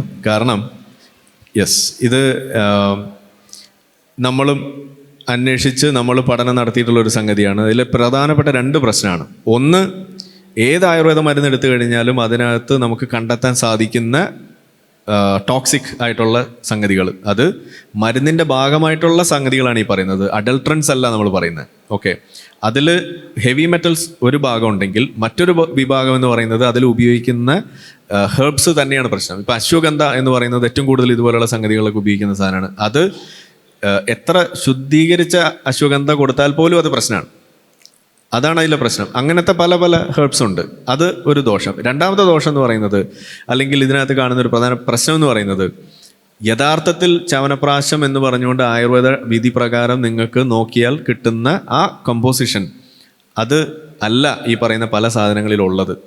ഇതെല്ലാം തട്ടിക്കൂട്ട് സാധനങ്ങളാണെന്നുള്ളതാണ്. കാരണം അത് പ്രകാരം ഉണ്ടാക്കുകയാണെന്നുണ്ടെങ്കിൽ ഈ 250 രൂപയ്ക്ക് ചവനപ്രാശം ഒന്നും നിങ്ങൾക്ക് വിൽക്കാൻ കഴിയില്ല എന്നുള്ളതാണ് അതിൻ്റെ ഒരു പ്രധാനപ്പെട്ടൊരു പ്രശ്നം. സോ ഇതിനകത്ത് ആയുർവേദ ടെക്സ്റ്റിൽ മെൻഷൻ ചെയ്തിട്ടുള്ള ആ കമ്പോണൻസിൻ്റെ ഒരു 10% പോലും, അല്ലെങ്കിൽ എത്ര ശതമാനം ഉണ്ടെന്നുള്ള അന്വേഷിച്ച് കഴിഞ്ഞാൽ പകുതി പോലും നിങ്ങൾക്ക് കാണാൻ കഴിയില്ല എന്നുള്ളതാണ് അതിൻ്റെ ഒരു പ്രധാന പ്രശ്നം. ഇതെല്ലാം തട്ടിക്കൂട്ട് സാധനങ്ങളാണ്. ഇനി ഒരു 10 ചവനപ്രാശം വാങ്ങിച്ച് നിങ്ങൾ ടേസ്റ്റ് ചെയ്ത് നോക്കിയാൽ നിങ്ങൾക്ക് മനസ്സിലാവും 10നും 10 രുചിയാണ്. എങ്ങനെയാണ് അങ്ങനെയൊക്കെ വരുന്നത്? ഇതിൽ ഉപയോഗിക്കുന്ന സാധനങ്ങളുടെ പ്രശ്നം അതൊക്കെ വേറെയാണ്. അപ്പോൾ ഇങ്ങനെയുള്ള പല പ്രശ്നങ്ങളുണ്ട്. നമ്മളുടെ കൺസേൺ വിധി പ്രകാരം ഉണ്ടാക്കിയോ ഇല്ലയോ എന്നുള്ളതല്ല നമ്മുടെ പ്രശ്നം. നമ്മുടെ പ്രശ്നം ഇത് ഗുണമുണ്ടോ, ഇതിന് സേഫ്റ്റി ഉണ്ടോ, ഇത് ഇഞ്ചുറി ഉണ്ടാക്കുന്നുണ്ടോ എന്നുള്ളതാണ്. ഇത് മൂന്നും ഉണ്ട്. അതായത് ഇതിന് ഗുണമില്ല, ഇതിന് സേഫ്റ്റി ഇല്ല, ഇത് ഇഞ്ചുറി ഉണ്ടാക്കുന്നുണ്ട് എന്നതുകൊണ്ടാണ് ഇത് സാധനം വാങ്ങിച്ച് കഴിക്കരുത് നമ്മൾ പറയുന്നത്. അപ്പോൾ അതുകൊണ്ട് പ്രൊപ്പറേറ്ററി ഇപ്പോൾ എന്താണ് പങ്കജ കസ്തൂരി അങ്ങനെ പല പല പേരിട്ടിട്ട് പല സാധനങ്ങളുണ്ട്. ഇതെല്ലാം കഴിച്ച് ലിവറും അതുപോലെ കിഡ്നിയും ഒക്കെ പോകുന്ന ആളുകൾ നിരന്തരം ഡിപ്പാർട്ട്മെൻറ്റിൽ വരുന്ന ഒരു കാഴ്ചയാണ് നമുക്കുള്ളത്. So it's not safe. അസുഖമായി വന്ന ആളുകൾ, അസുഖമുണ്ടെങ്കിൽ rule of thumb no Ayurveda, അത്രയേ ഉള്ളൂ. കഴിഞ്ഞു എന്ന് വിചാരിക്കുന്നു അല്ലേ? യെസ്. അപ്പോൾ എന്തായാലും നമ്മളിവിടെ വൈൻഡ് അപ്പ് ചെയ്യുകയാണ്. ഇനി ചോദ്യങ്ങൾ എടുക്കുന്നതല്ല, മുതലാളിമാർ കട പൂട്ടുകയാണ്. അപ്പോൾ ഏതായാലും ഇത്രയും നേരം കേട്ടിരുന്ന ആളുകൾ, അതുപോലെ ഇനിയിപ്പോൾ അത് യൂട്യൂബിലൊക്കെ വരുമ്പോൾ അവിടെയും ഒരുപാട് കമൻസ് നമുക്ക് കേൾക്കാം. തുടർന്നും ഇത്തരത്തിലുള്ള ചർച്ചകൾ സംഘടിപ്പിക്കാമെന്നാണ് വിചാരിക്കുന്നത്. നിങ്ങളുടെ ഫീഡ്ബാക്ക് നിങ്ങൾ അറിയിക്കുക. ഇത് നിങ്ങൾക്ക് ഉപകാരപ്പെടുന്നുണ്ടോ ഇല്ലയോ എന്നുള്ളത് തുടർന്ന് നമുക്ക് സംഘടിപ്പിക്കാം. ഇത് കളിയൊക്കെ ഒരു വശത്തുണ്ട് എങ്കിലും കാര്യപ്രസക്തിയുള്ള കാര്യങ്ങളാണ് നമ്മളിവിടെ പലതും പറയാൻ ശ്രമിച്ചിട്ടുള്ളത്. അത് തിരിച്ചറിയലാണ്, അല്ലെങ്കിൽ നിങ്ങളിലേക്ക് എത്തിക്കലാണ് നമ്മളുടെ ഒരു ഉത്തരവാദിത്തം, അല്ലെങ്കിൽ നമ്മളുടെ ഒരു രീതി എന്ന് പറയുന്നത്. അത് നിങ്ങൾക്ക് ഉപകാരപ്പെടുന്നുണ്ടെന്ന് വിചാരിക്കുന്നു. ഏതായാലും നിങ്ങൾ കാണിക്കുന്ന ഈ ഒരു സപ്പോർട്ട്, സ്നേഹം, അത് വിലമതിക്കാനാവാത്തതാണ്. വളരെ നന്ദി. Thank you. Thank you all. ഞാൻ ദീർഘിപ്പിക്കുന്നില്ല. ഈ ശ്രീ ആരിഫ് ഹുസൈനോട് ഒരു ചോദ്യം ചോദിക്കാൻ പറഞ്ഞിട്ടുണ്ട്. രാഷ്ട്രീയത്തിലെ എൻട്രിയെ കുറിച്ച് ഒരു ചെറിയ ചോദ്യം ചോദിച്ചിട്ടുണ്ട്, അതൊന്ന് പറയാൻ പറഞ്ഞിട്ടുണ്ട്. നമ്മളുടെ രാഷ്ട്രീയത്തിലേക്കുള്ള എൻട്രി അത് നിങ്ങൾ ഇതുവരെ കാണാത്തൊരു തരം എൻട്രി ആയിരിക്കും. എന്ന് പറഞ്ഞാൽ ഒരു പുതിയ പാർട്ടി ഉണ്ടാക്കലോ അല്ലെങ്കിൽ ഏതെങ്കിലും തരത്തിൽ ഇപ്പോൾ ഉള്ള പാർട്ടിയിലേക്ക് ഇടിച്ചു കയറുമോ എന്നുള്ളതല്ല നമ്മളുടെ രീതി. ഇതുവരെ വെച്ചിരിക്കുന്ന ഒരു രീതി എന്ന് പറയുന്നത് അങ്ങനെയല്ല. ഇത് ഒരു പെർപ്പച്വലായിട്ട് നമുക്ക് നിലനിൽക്കാൻ കഴിയുന്ന ഒരു ഒപ്പോസിഷൻ, ഇതാണ് നമ്മളുടെ ഒരു കൺസെപ്റ്റ് എന്ന് പറയുന്നത്. അതായത് ഒരു ഏത് പാർട്ടിയോ ഏത് ഗവൺമെൻറ് വന്നു കഴിഞ്ഞാലും അവരുടെ പോളിസീസിനെ വിഷയാധിഷ്ഠിതമായിട്ട് അഡ്രസ്സ് ചെയ്യുക, അതിൽ ശരിയേത് തെറ്റേത് എന്ന് ജനങ്ങൾക്ക് കാണിച്ചു കൊടുക്കുക, അതിനനുസരിച്ചിട്ട് കാര്യങ്ങൾ ചെയ്യുന്ന ഒരു അതായത് ഇപ്പോൾ നമ്മൾ ചെയ്തുകൊണ്ടിരിക്കുന്ന സാധനം കുറച്ചും കൂടി വ്യവസ്ഥാപിതമായിട്ട് ചെയ്ത് അത് പോളിസി മേക്കിങ്ങിലേക്കും കൂടി അതിനെ നമുക്ക് കണക്ട് ചെയ്യാൻ സാധിച്ചു കഴിഞ്ഞാൽ പുതിയ രാഷ്ട്രീയക്കാരെ ഒന്നും ഉണ്ടാക്കണ്ട, ഉള്ള രാഷ്ട്രീയക്കാരെ കൊണ്ട് നമുക്ക് നല്ല പണിയെടുപ്പിക്കാൻ കഴിയുന്നുള്ളതാണ് നമ്മളുടെ ഒരു വിഷൻ. അതാണ് നമ്മളുടെ ഒരു ലക്ഷ്യം. അപ്പോൾ അത് സാധിക്കുമെന്നാണ് എനിക്ക് തോന്നുന്നത്.